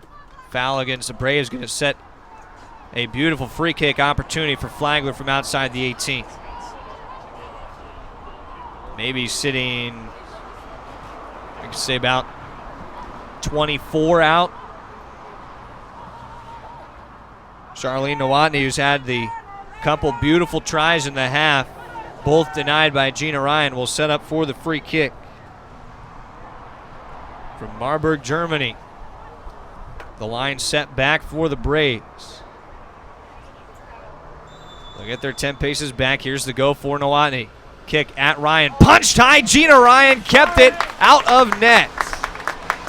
What a save by Gina Ryan to pop it up above the goalpost. Doesn't have the 6'1" height of Sarah Lisa Dubell on the other side, but 5'7" will do for Gina Ryan. Critical save at this juncture for UNC Pembroke in the 73rd minute. Brooke DeLauder has the corner for Flagler. You have to continually say those 3 career assists against UNC Pembroke. Sends it in center of net, popped up high. Gina Ryan, eyes on it, makes the catch. The header was connected by Kayla Harmon, another senior for Flagler, who has 6 shots this year and 1 assist. But no goals. It stays that way, all even at 1 aside.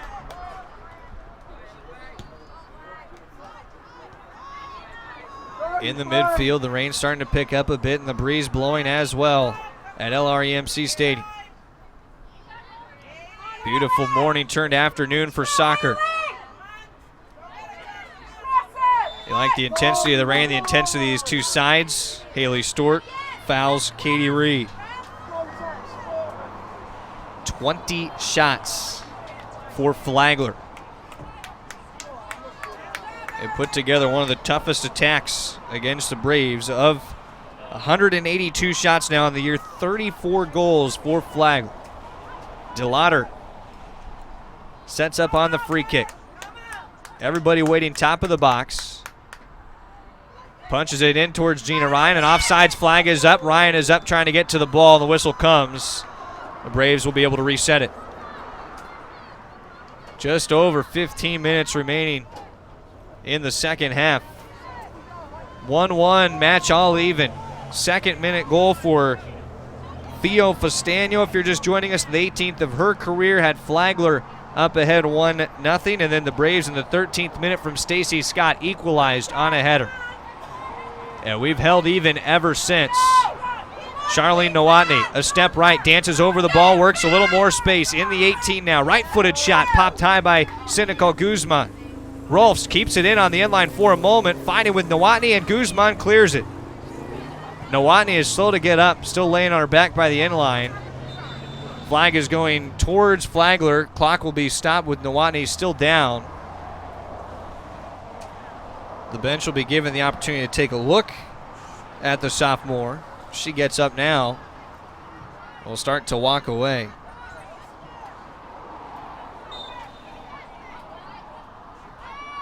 Slight clock adjustment and back to work we go. Cynical Guzman, header from the middle of the box. It sits down. Jasmine with the clearance out towards Stacy Scott. Trying to flip the field. Alexis Pittman has a long run. Instead, it's a triangle of Flagler defenders. 2 players hit the deck, both going for the ball, no whistle. Stevenson across the midfield stripe. Carries forward. Right foot out left towards Rochelle. Going to have room to cross. Left of the 18 it goes for the Braves. Rochelle sends it in. Cleared out by Breen. Nowotny trying to run into it. And now she has huge room on the counter. All kinds of grass in front of the sophomore.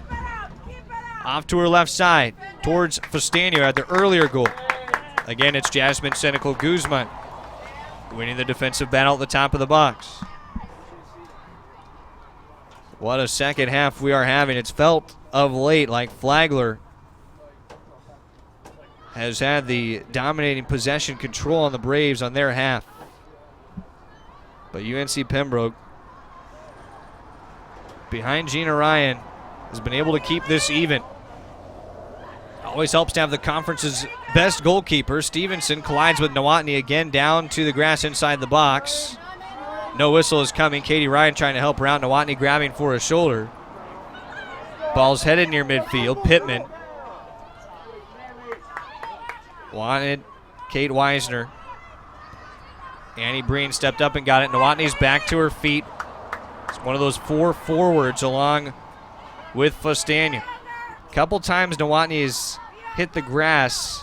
The last couple times the officials have not minded it. Some of the collisions haven't looked overly physical. Definitely the officials do not want to decide this very evenly matched match today. Outside of the shots on goal is where you've seen the biggest comparison. Just one separating the two sides. Flagler at 8, UNC Pembroke at 7, despite a 9-shot total advantage for Flagler. Nowotny out to Castorino Mujica. Right foot set up, shot blasted way too high. About a second goal length up above Gina Ryan. And the Braves bring back on Shannon O'Neill for Katie Watkins. That'll move Carly Rochelle in the midfield with Stevenson and O'Neill, you just saw there, and the strikers Scott, Weisner, and Pittman. O'Neill trying to fight underneath the midfielders to get to it for Pembroke. Nowotny will end up with it. Trying to run, hits the deck. Rolfs crosses it up. Stevenson whistled for a foul, and I think Nowotny got the better of that call. Of all the times that Nowotny has hit the turf in the second half, that really wasn't much. Christina Stevenson was on her shoulder, but from the angle the official saw, it probably looked like a push. Nowotny to the free kick. Towards Gina Ryan, punched by the Brave sophomore, headed back towards the line and in, unable to save it, Katie Ryan. We'll see who got the final contact on the header.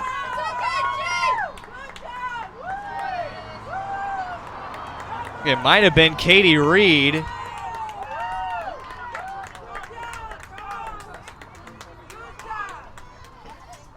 For right now, that would appear to be who got it. 2-1 Flagler. They go ahead with under 13 minutes to go. The pressure continued and continued and continued to be applied at the Braves, and finally Flagler gets the go-ahead. 2-1 Saints. Braves will have to increase the attack now. Fighting for an equalizer. Stacy Scott towards the end line, crosses at the feet of Pittman. Kayla Harmon knocked the ball out of play. Christina Stevenson will have the corner kick for UNC Pembroke.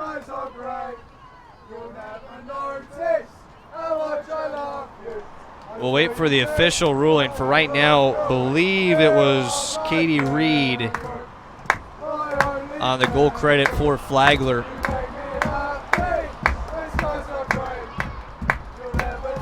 Senecal Guzman tried to get to the header. Castorina Mujica up towards Fastania. Haven't called Fastania's name a lot in the half. It's been more the Charlene Nowotny story in the second half.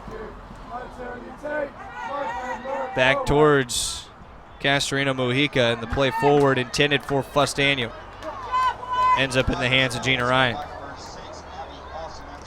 The change has been made to call number 6, Abby Austin, with the goal, her second goal of the season.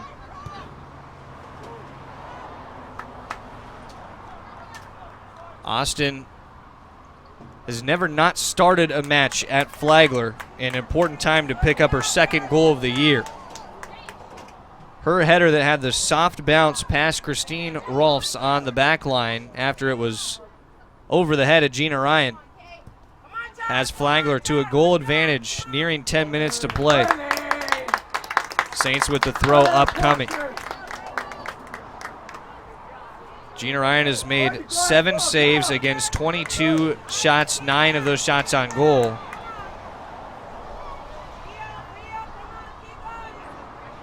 Fastania to the feet of Reed. Katie Ryan battling hard, and a foul called against Ryan. Questionable, tripped up with Reed, and it looked like Reed cut underneath Ryan, if anything. Probably one you could have seen the officials even just let go with both at the ball, but that's a tough break for UNC Pembroke. The goal came at 77-34 for Abby Austin.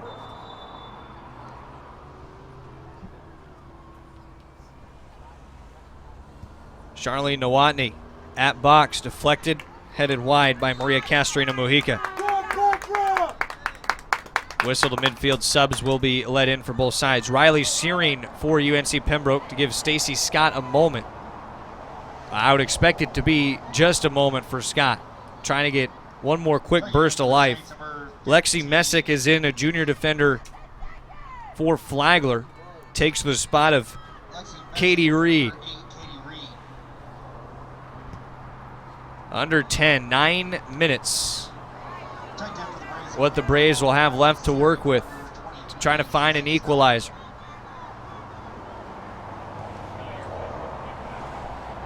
Katie Ryan, the high ball up forward. Searing, a quick touch. Hit Dolores. Goes back through Dolores on the touchline. Searing, who just checked in, trying to keep possession with O'Neal, who was checking about 10 minutes ago. Whistle goes the Braves' direction. Foul against Annie Breen.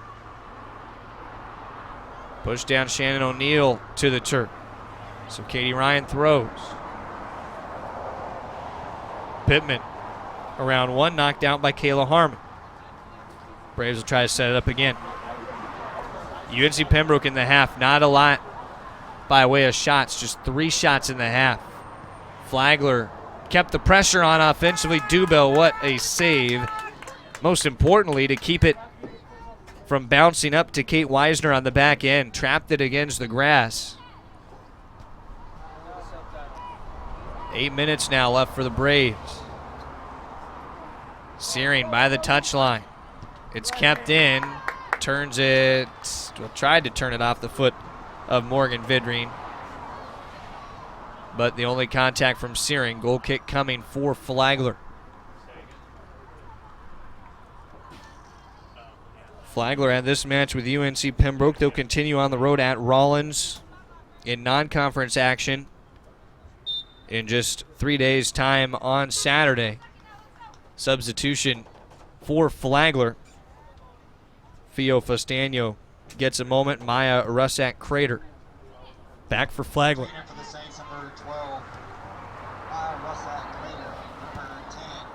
Jasmine Senecal Guzman up towards Weisner. Along the touchline. Tiptoes. Keeps it in. Racing to the corner. Wants to work across. Weisner does cross. It's near the top of the box and behind Alexis Pittman, the intended target. Carly Rochelle shields off one. Wanted to feed Weisner. Didn't have it there with Brooke DeLauder covering it up on the mark. Little over 6.5 left. Nice ball up. The through ball by Charlene Nowotny. Castrina Mujica recovers. Trying to give Flagler the patty. Knocked out by Stewart. Corner kick coming for Flagler. Big effort play by Maria Castrina Mujica, who had the initial feeder from Charlene Nowotny. Continued on to win the ball herself and play it to the end line to earn that corner kick. Changes Charlene Nowotny off for Flagler. Allie Ritter comes in for the first time, the sophomore from Vero Beach, Florida. Setting up backside corner to be taken by Marina Castorino Mujica. 8th corner for Flagler, and Stacy Scott back for the Braves. Kate Weisner jogging off. A short 3-minute or so breather for Stacy Scott. Short kick in on the corner. Flagler happy to hold it there and start trying to bleed some clock. Knocked out by Carly Rochelle. Another corner coming. Students continuing to be heard in half number 2, trying to get the Braves going with just over 5 minutes left. Expect another short kick, and it will be tapped right into the corner. Braves have to try to play it out of this corner, and do. Carly Rochelle just getting it off the foot of Abby Austin. Austin had the go-ahead strike, the header, in the 78th minute. For Abby Austin, it would be her first game winner of the season, her second goal in total on the. That's if the score holds up. So we're just under 5 minutes. Breen running forward. Pittman ties her up. Breen hits the deck. No whistle comes. Russack-Crater will play it on. Searing fights underneath. Another one of those new substitutions. Allie Ritter for Flagler is able to keep it in the Saints' possession. This has been the problem for UNC Pembroke without being able to control possession in the second half for any seemingly extended period of time. The clock is really not on their side. Already into those desperation final 4 minutes, but it feels like less the way the possession battle has gone.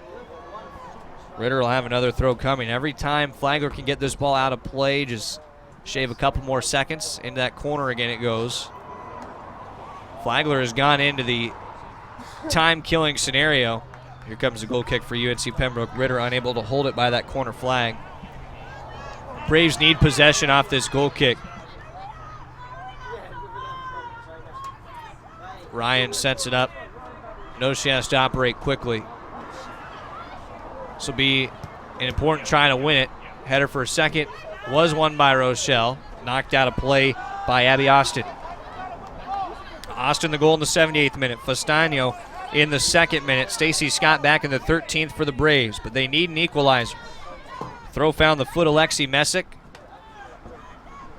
It at least advanced the ball for Rolfs and the Braves. A little under 3.5 now. Stacy Scott trying to play to it. Jasmine Cynical Guzman, the important volley to hold it on near the midfield stripe. Looks to go upfield. Again, it's over the right shoulder of Guzman. Trying to turn it. Away it went to Castrina Mujica. Wanted to play the corner. Goes back instead to Austin. Stacy Scott stepping in. Picking it from behind. Stevenson in the midfield. Looking outside. Square towards Rochelle. Has Katie Ryan out there as well. One more light tap by the Braves. Defensive back line swinging to left for Flagler in the midfield. Harmon trying to control. Kick goes right off of Katie Ryan. That caught her tough. Officials will stop the clock with just over 2.5. And that got a big piece of Katie Ryan. Strong kick by Annie Breen, the junior. Ryan slow to get up.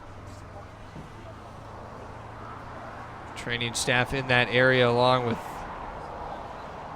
Brittany Padilla and Lars Anderson. They all check on Katie Ryan. She's going to stay on the pitch for the Braves.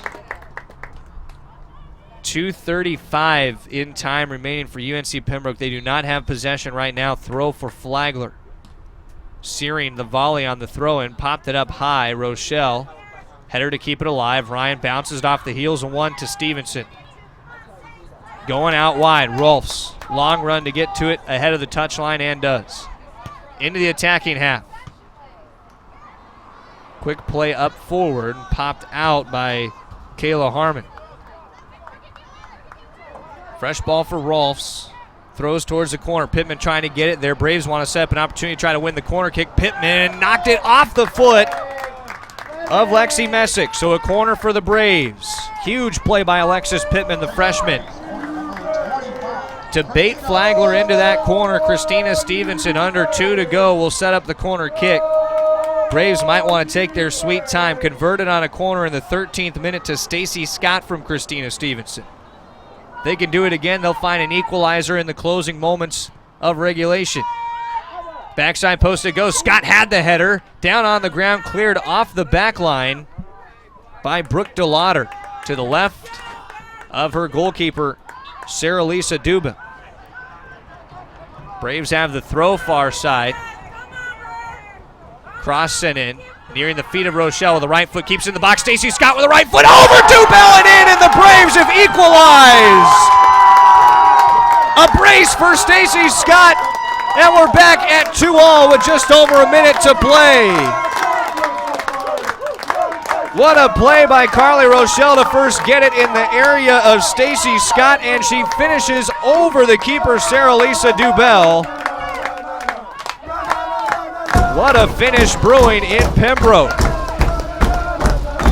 A little midweek mayhem in the Peach Belt. Stacy Scott carrying the Braves with a brace now, a 13th minute goal and an 89th minute goal. Christine Rolfs picks it off, and why not? The Braves want to try to counter and see if they can get this done in the final minute of play. They could have a shot to play for overtime as well after the late equalizer.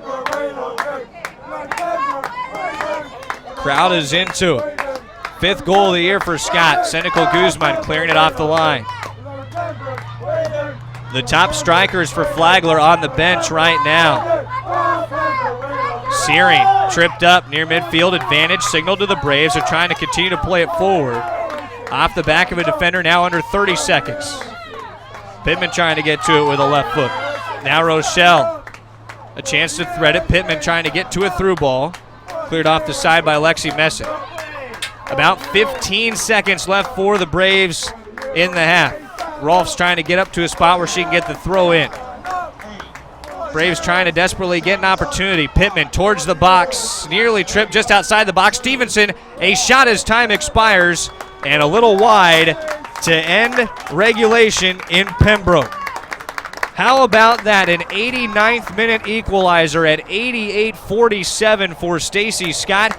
And we will have some extra soccer in Pembroke this afternoon. All even at 2. We'll take a timeout and come back with overtime period number 1 right here on the UNCP Sports Network.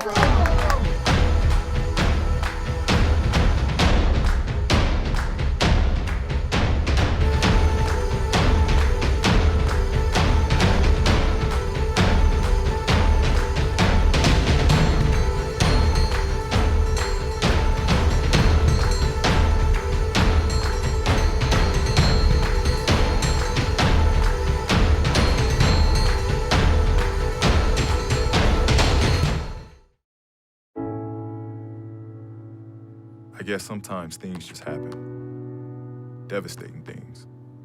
Your whole world changes in an instant. That's what happened to me the day my mother had a stroke. I'm Paul George, and I want you to spot a stroke fast. F, face drooping. A, arm weakness. S, speech difficulty. T, time to call 911. Protect the ones you love. Spot a stroke fast. I knew that there was an opportunity to have my college paid for if I was good enough to play baseball at that level. That was going to make a big difference in my family. D2 baseball gave me an opportunity to play at a high level and to get an education that's going to be valuable for me throughout the rest of my life.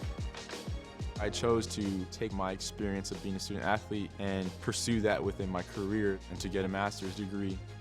If I wouldn't have had a baseball scholarship, there'd be no chance that I'm doing what I'm doing today. When it comes to saving money, What? don't act like a baby. Oh, it's like they're having their own little meeting. This is so humiliating. Be the boss. I'm the boss. What the? Power nap. You were saying. And make a budget. Let's get to work. Need a little help? Stacy, read back the notes. I can't read. What's it say? Create a personalized savings plan and get other tools and tips. We can share. You obviously didn't go to business school. At feedthepig.org. Mr. Big Shot, buying whiskey shots for everybody in the bar. From the looks of it, I'd say nobody even remembers. The American dream to me as an immigrant means having the opportunities that my parents didn't have. Being the first one in my family to graduate, it meant everything my parents sacrificed for me to get to this point. It was paying off. Estoy muy orgulloso de Michael por haberse graduado de colegio. My path to a college degree would have been completely different had I not had a scholarship. It would just relieved a lot of the financial burden.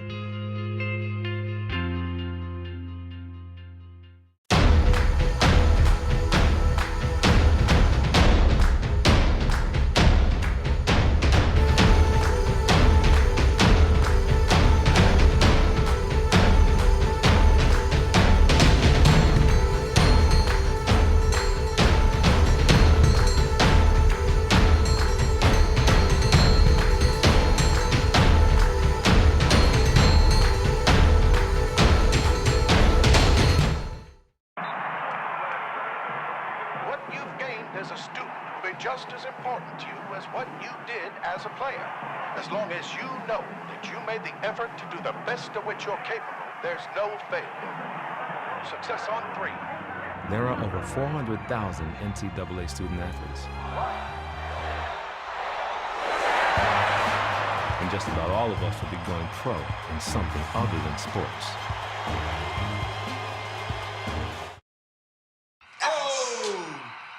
Checking your fantasy league? Nah, just my 401k statement. Nice. Where'd you find the money for that? I just been saving a little every month. I can't seem to save anything. Well, what about all this? What about the money you're spending? What money? It's gone before I can get my hands on it. I got a pizza for a Todd. Hey, can somebody spot me? When it comes to financial stability, don't get left behind. It's 547.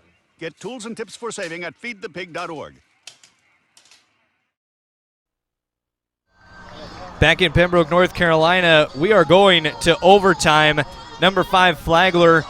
They have not lost this year. Braves threatening 7-3 on the season. UNC Pembroke. Stacy Scott in the 89th minute, an equalizer late to get the Braves back even after she had an equalizer back in the 13th minute to knot it at 1. Trevor Williams with you, our producer Matt Sabatis, and fantastic Peach Belt Conference soccer action here on the UNCP Sports Network. Our great crew here as well for matinee soccer on a Wednesday.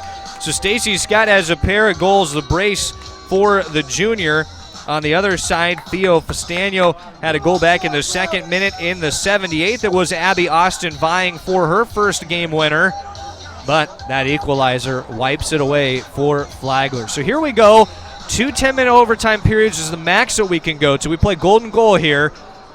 First team to score will win inside of the opening 10-minute overtime period. If we need a second, it will be another 10-minute period after a short break for both sides.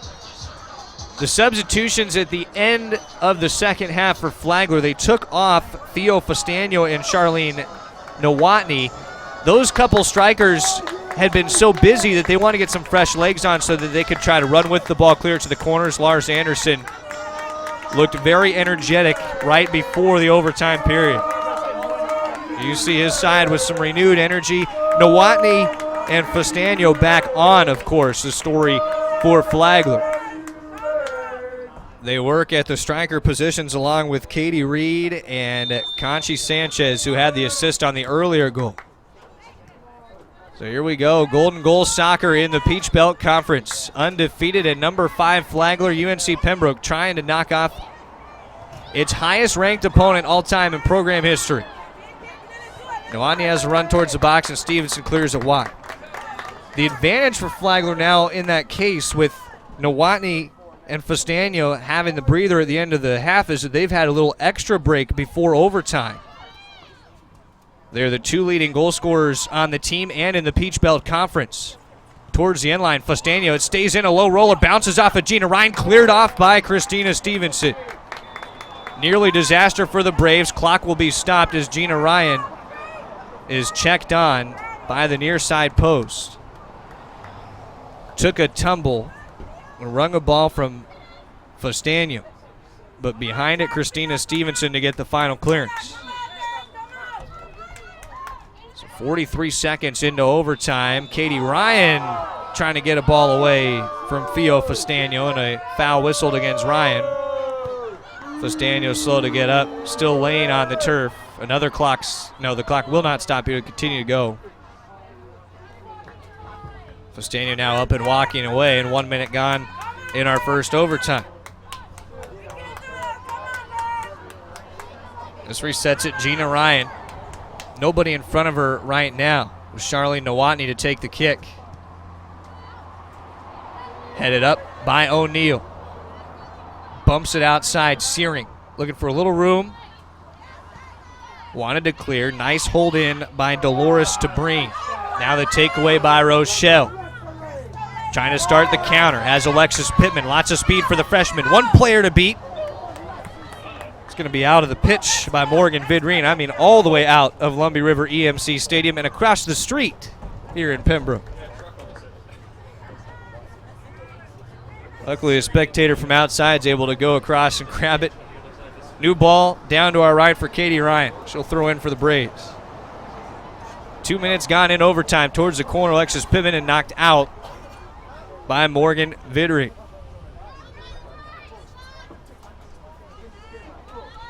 I love the effort right now by Frank James managing the facilities here. He went running all the way around the end line to get that second ball as they're still trying to corral the one that went across the street. Searing on the volley of the throw, unable to keep it in play. Another throw for Flagler. 2-2 into overtime. Braves only 5 shots in the second half after 8 in the first half, but their final shot of the half was just wide. Their second to final one to equalize on Stacey Scott, exactly what they were looking for. Cynical Guzman wrapped up with Katie Reed. Spins it out towards Scott. Scott wouldn't mind the hat trick, but after she's carried majority of the load with the brace, you wonder if someone else will step up for UNC Pembroke to complete the upset, or if Flagler will be able to go ahead for a third time. Entertaining soccer nonetheless today in Pembroke. Flagler from out of St. Augustine, Florida, highest they've been ranked since 2004, trying to stay undefeated on the season. Gina Ryan scooping it to her left. The sun trying to peek its way through the clouds in Pembroke. We've had full seasons in this match. Heavy rain back in the first half, a mist throughout much of the second half, and now sun gleaming on this overtime period. Stacey Scott upfield. Searing had an outside step. Vidrine holding her off. And down it rolls towards Sarah Lisa Dubell. Flagler 5-0-1 away from home this year. Certainly a draw would be a result the Braves would take too. They had their backs against the wall with just moments to play in the regulation. Done quite a job to bring it back and just get the opportunity for a couple very positive results. Katie Ryan steps up on the heels of Theo Fastano. Fastano grimacing. No whistle came. Katie Ryan with the throw towards Alexis Pittman. Freshman trying to work it outside. Knocked right out of the feet of Kayla Harmon. Almost halfway through overtime one. Both sides searching for the golden goal. Highest ranked team Pembroke has ever beaten, number 9 Columbus State, at home last season.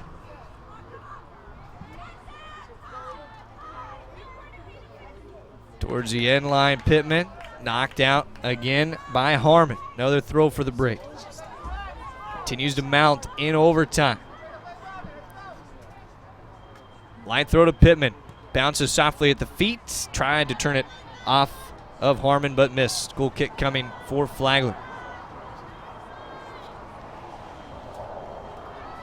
Braves took the wind out of the Saints' sails. They were a minute and 13 seconds away from heading back to St. Augustine. 11-0-1, 6-0-1 in the Peach Belt. That was before Stacey Scott found the equalizer. Pass attempted to the near side for Theo Fastano, but just pushed a little too far out in front by Charlene Nowotny. Stevenson keeps her feet up over Nowotny. Back towards Jasmine Senecal Guzman. Over half of the first overtime gone. Quick touch out to Rolfs. High ball bouncing, top of the 18. Finds outside Riley Searing. One left foot step. It goes into the box. Ball still pinballing around. Alexis Pittman trying to get to it. Finally, Morgan Vidrine had the clear off the back line. Referees not making a call on that last aggressive play. Now a right foot for O'Neal. Shot knocked down by Dubell. Big save there. Now a slingshot out to the near side. At the heels, Charlene Nowotny caught by Shannon O'Neal. The quick restart. Up to Annie Breen. Wide out to Conchi Sanchez. One step back in left. Sanchez, left foot. Shot try. Knocks free in the box. Fastano. To her left, marked by Katie Ryan. Gina Ryan waiting between the pipes. Fastano towards the left corner. Straight on mark by Ryan now. Fastano surveying for a cross opportunity. Gets it in the box. One touch up to Nowotny. Missed 2 shots in the second half on brilliant saves by Gina Ryan. Towards the end line, Fastano. And offsides, Flagler. Reset it for the Braves. Crowd very into this match late now. 2.5 minutes left in OT1. 7 saves for Gina Ryan, 6 for Sarah Lisa Dubel. Braves and Saints all even. Little trip at the feet of Shannon O'Neill by Annie Breen. Foul keeps it going towards UNC Pembroke. Katie Ryan setting it up for the kick. Lars Anderson felt great about the game plan coming into this match. His side has faced 22 shots, but weathered the storm. Looking to cause some heartbreak for Flagler in the final couple minutes of overtime. Towards the end line, a goal kick coming for the Saints.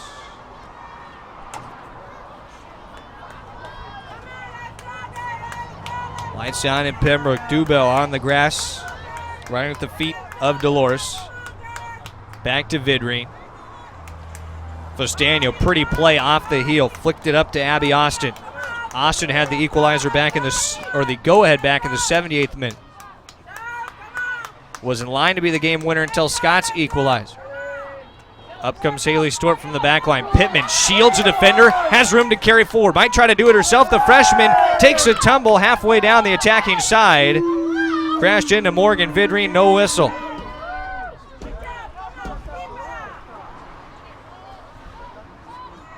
Final minute of overtime number 1. Counter for Flagler. Katie Reed, right foot shot from distance, well wide. Gina Ryan will rate on a fresh ball for a goal kick. About 40 seconds left now. If the Braves can advance it quick off the goal kick, they'll have a chance to mount one last try in the period. It stays on the ground by Ryan. Might have been a missed kick. Stacy Scott outside, plays a big ball up forward. To be deep enough into Flagler's side that they shouldn't have a great sustained opportunity at net. But a pretty ball up, volleyed by Sanchez, does give the Saints a little bit of life. They'll have throw with 12 seconds remaining in the first overtime period. Now that clock will tick away. It looks like we are heading to a second overtime with the score still even in Pembroke. Both sides traded blows in overtime number 1. We will go to a second overtime at LREMC Stadium. A quick break. We'll take a timeout and come back with it after this here on the UNCP Sports Network. We often get the question, where does the money go? More than 90% of NCAA revenue supports 89 championships and more than 1,100 member schools that give $2.7 billion in scholarships each year. Look around you. There are more than 450,000 student athletes competing every year, succeeding on the field, in the classroom, and in life. Bottom line, we put our money where our mission is.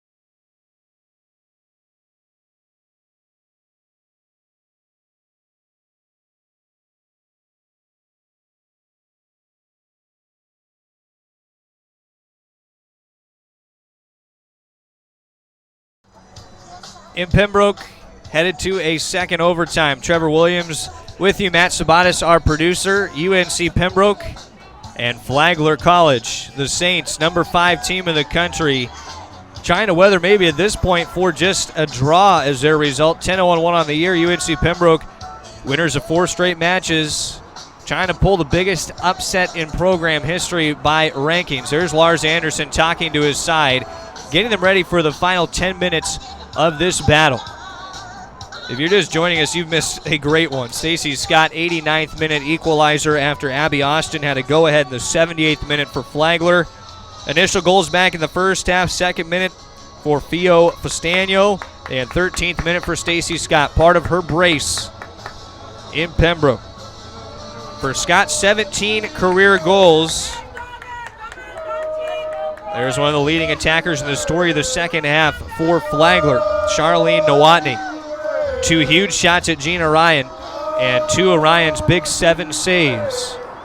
Nowotny twice was just robbed of the opportunity to pick up goals for Flagler. Her fellow leading scorer, Theo Fastano, did have a goal in that opening half. 10 goals to lead the Peach Belt Conference.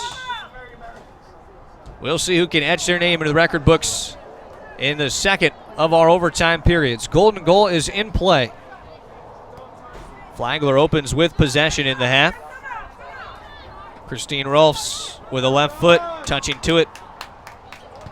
Tries to play up with Pittman. Ends up on the back of Morgan Vidrine. Ball coming Pembroke's direction on the throw. A draw would not be a horrible result, but the Braves can taste an opportunity for a program best win. They've never beaten a top 5 team, UNC Pembroke. The NCAA tournament competitors in 2008 and 2010 and top 5 finishers in the Peach Belt each of the last 3 seasons. Flagler, the best they've gotten is 6, and that was a year ago in the Peach Belt. They went 17-6-3, 6-4-2.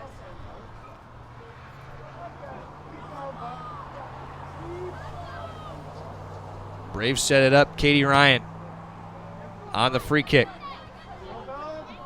Popped up high by Shannon O'Neill. Stacy Scott plays it behind. It's a slow bouncer towards Sarah Lisa Dubell and picks it up.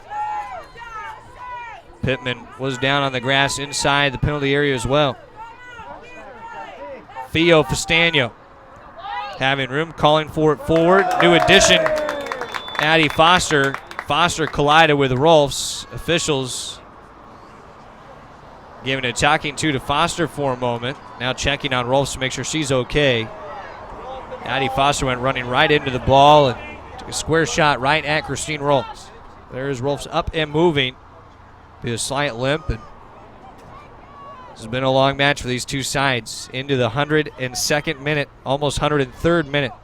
The beginning of 4 matches in 7 days for the Braves. What a way to start it. Riley Searing outside, jumps over. A little touch by Hannah Dolores. A throw coming for UNC Pembroke.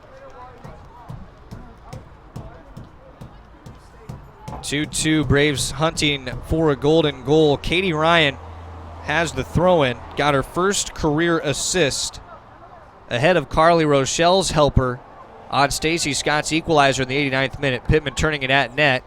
Dubell scoops on the hop. The ball had already been out of play. Sets it at the grass. Will have the goal kick coming away. A quarter of the final overtime period gone. O'Neill chops over the top of Foster. Rolfs running back, has either Gina Ryan to turn it to or can go back upfield. Does so towards midfield with Stacy Scott.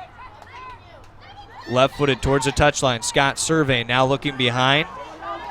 Pressed up into 3 defenders all around. Scott fires it off of Foster. Brooke DeLauder had one try to it. Christine Rolfs steps up. Back towards Foster it goes, and now through DeLauder. DeLauder back, Stacy Scott challenges. And they said it touched Stacy Scott. Throw for Flagler. Brooke DeLauder a little frustrated with her forwards up ahead. Wants them to get further along that UNCP defensive back line. Substitution for Flagler. They bring in Maria Casarina Mujica for Conchi Sanchez. Spinning around was Charlene Nowotny.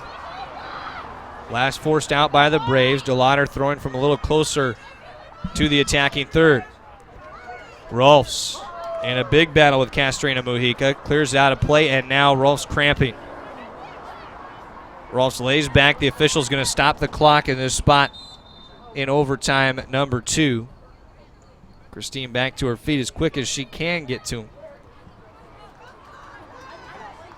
War of attrition into the second overtime.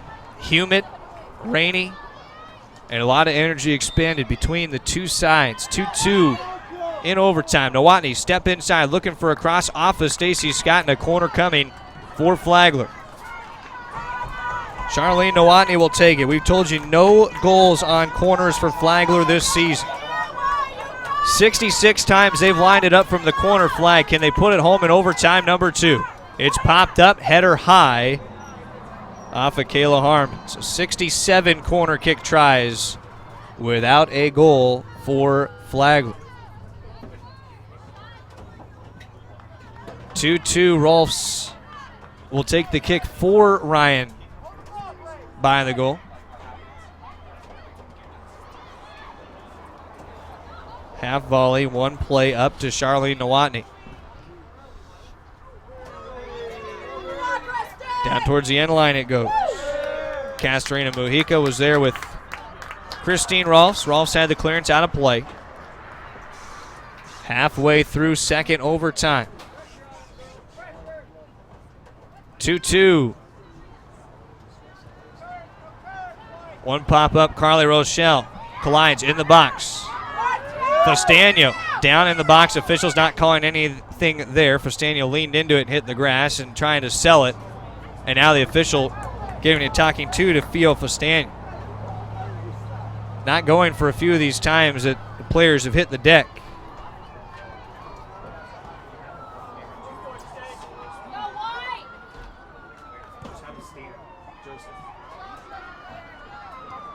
About 4 minutes left for the Braves. Trying to do something with these final 4 minutes or so. Down towards Pittman, wide side, racing towards the corner flag.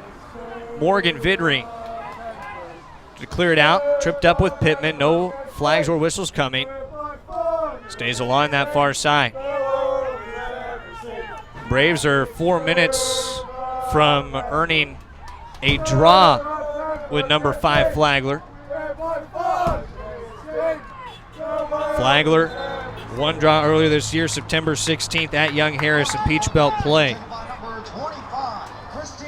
Christina Stevenson will have a chance with a corner kick and a big set piece coming for the Braves. You know the target is already creeping in on the back end, Stacy Scott. 25 shots for Flagler, 14 for UNC Pembroke. Big time corner kick coming. Here we go, the setup. Stevenson the send in. Scott trying to get a header on the back end. Ball is down. Room to run for Nowotny on the counter. Late burst of speed in the second overtime. Locked up, stride for stride with Shannon O'Neill. And O'Neill ends up winning the tough battle. Now O'Neill kicks far side corner flag. Signs will be running there. 2.5 left in the contest. Neither side thinking about their next matches. Lenore Ryan for the Braves and Rollins for Flagler. All focus the final moments of energy and overtime here at the LREMC. Charlie Nowotny trying to funnel outside. Was thinking about Castorini Mujica. Christine Rolfs countering the other direction. Pittman trying to grab some legs to this ball. Racing in and cleared by Abby Austin.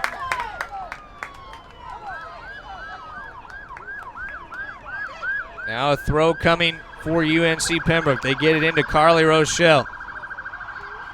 Rochelle back up middle of the field. Shannon O'Neill left foot around, slotted top of the 18. Nothing quite there on the back end. Out wide it comes to the near side touchline.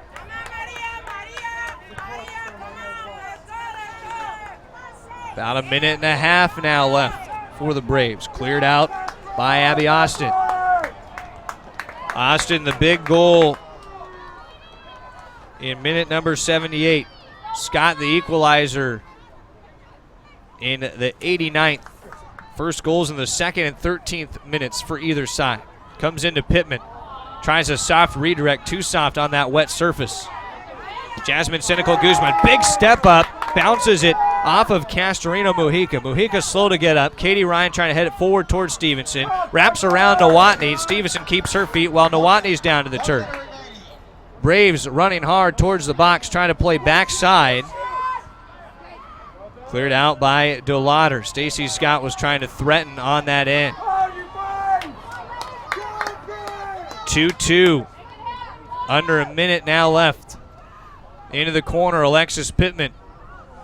Wraps it around, trying to work to the end line, looking to earn a corner, does not. And now Vidrine tries to get it off the line. Christine Rolfe stepping up, plays through her once. Seneca Guzman. High towards the middle of the field. Shannon O'Neill gets the advantage on a whistle, a push from about 35 out. This will set it for the Braves. They're asking for a stop of the clock, and that clock will stop.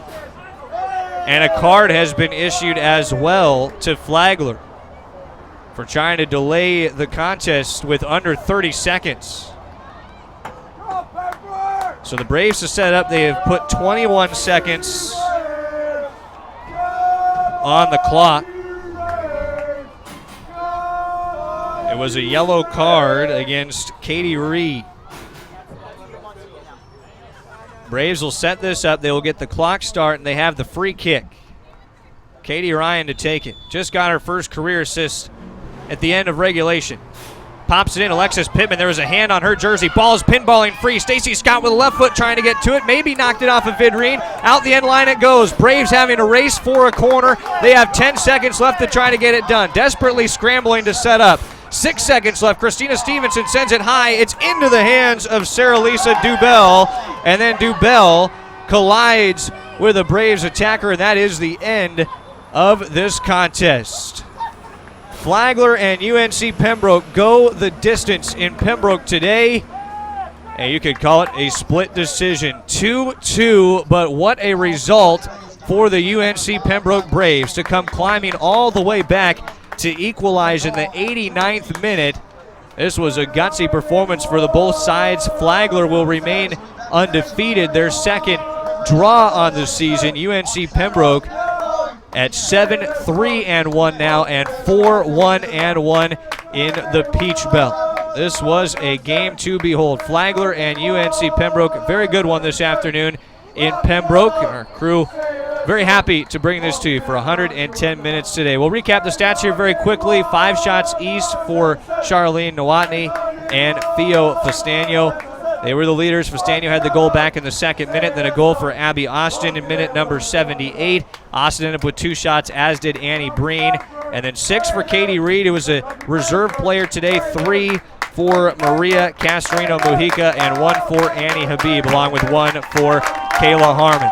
This crowd being applauded here by UNC Pembroke. Their side, 2 goals from Stacey Scott on the brace, 5 shots, 4 on goal. 13th and 89th minutes, as we said. 1 assist for Christina Stevenson on 3 shots, 2 each for Alexis Pittman, Kate Weisner, and Shannon O'Neill in the shot category. An assist and a shot for Katie Ryan on this afternoon, and 1 assist for Carly Rochelle as well, her 3rd of the season.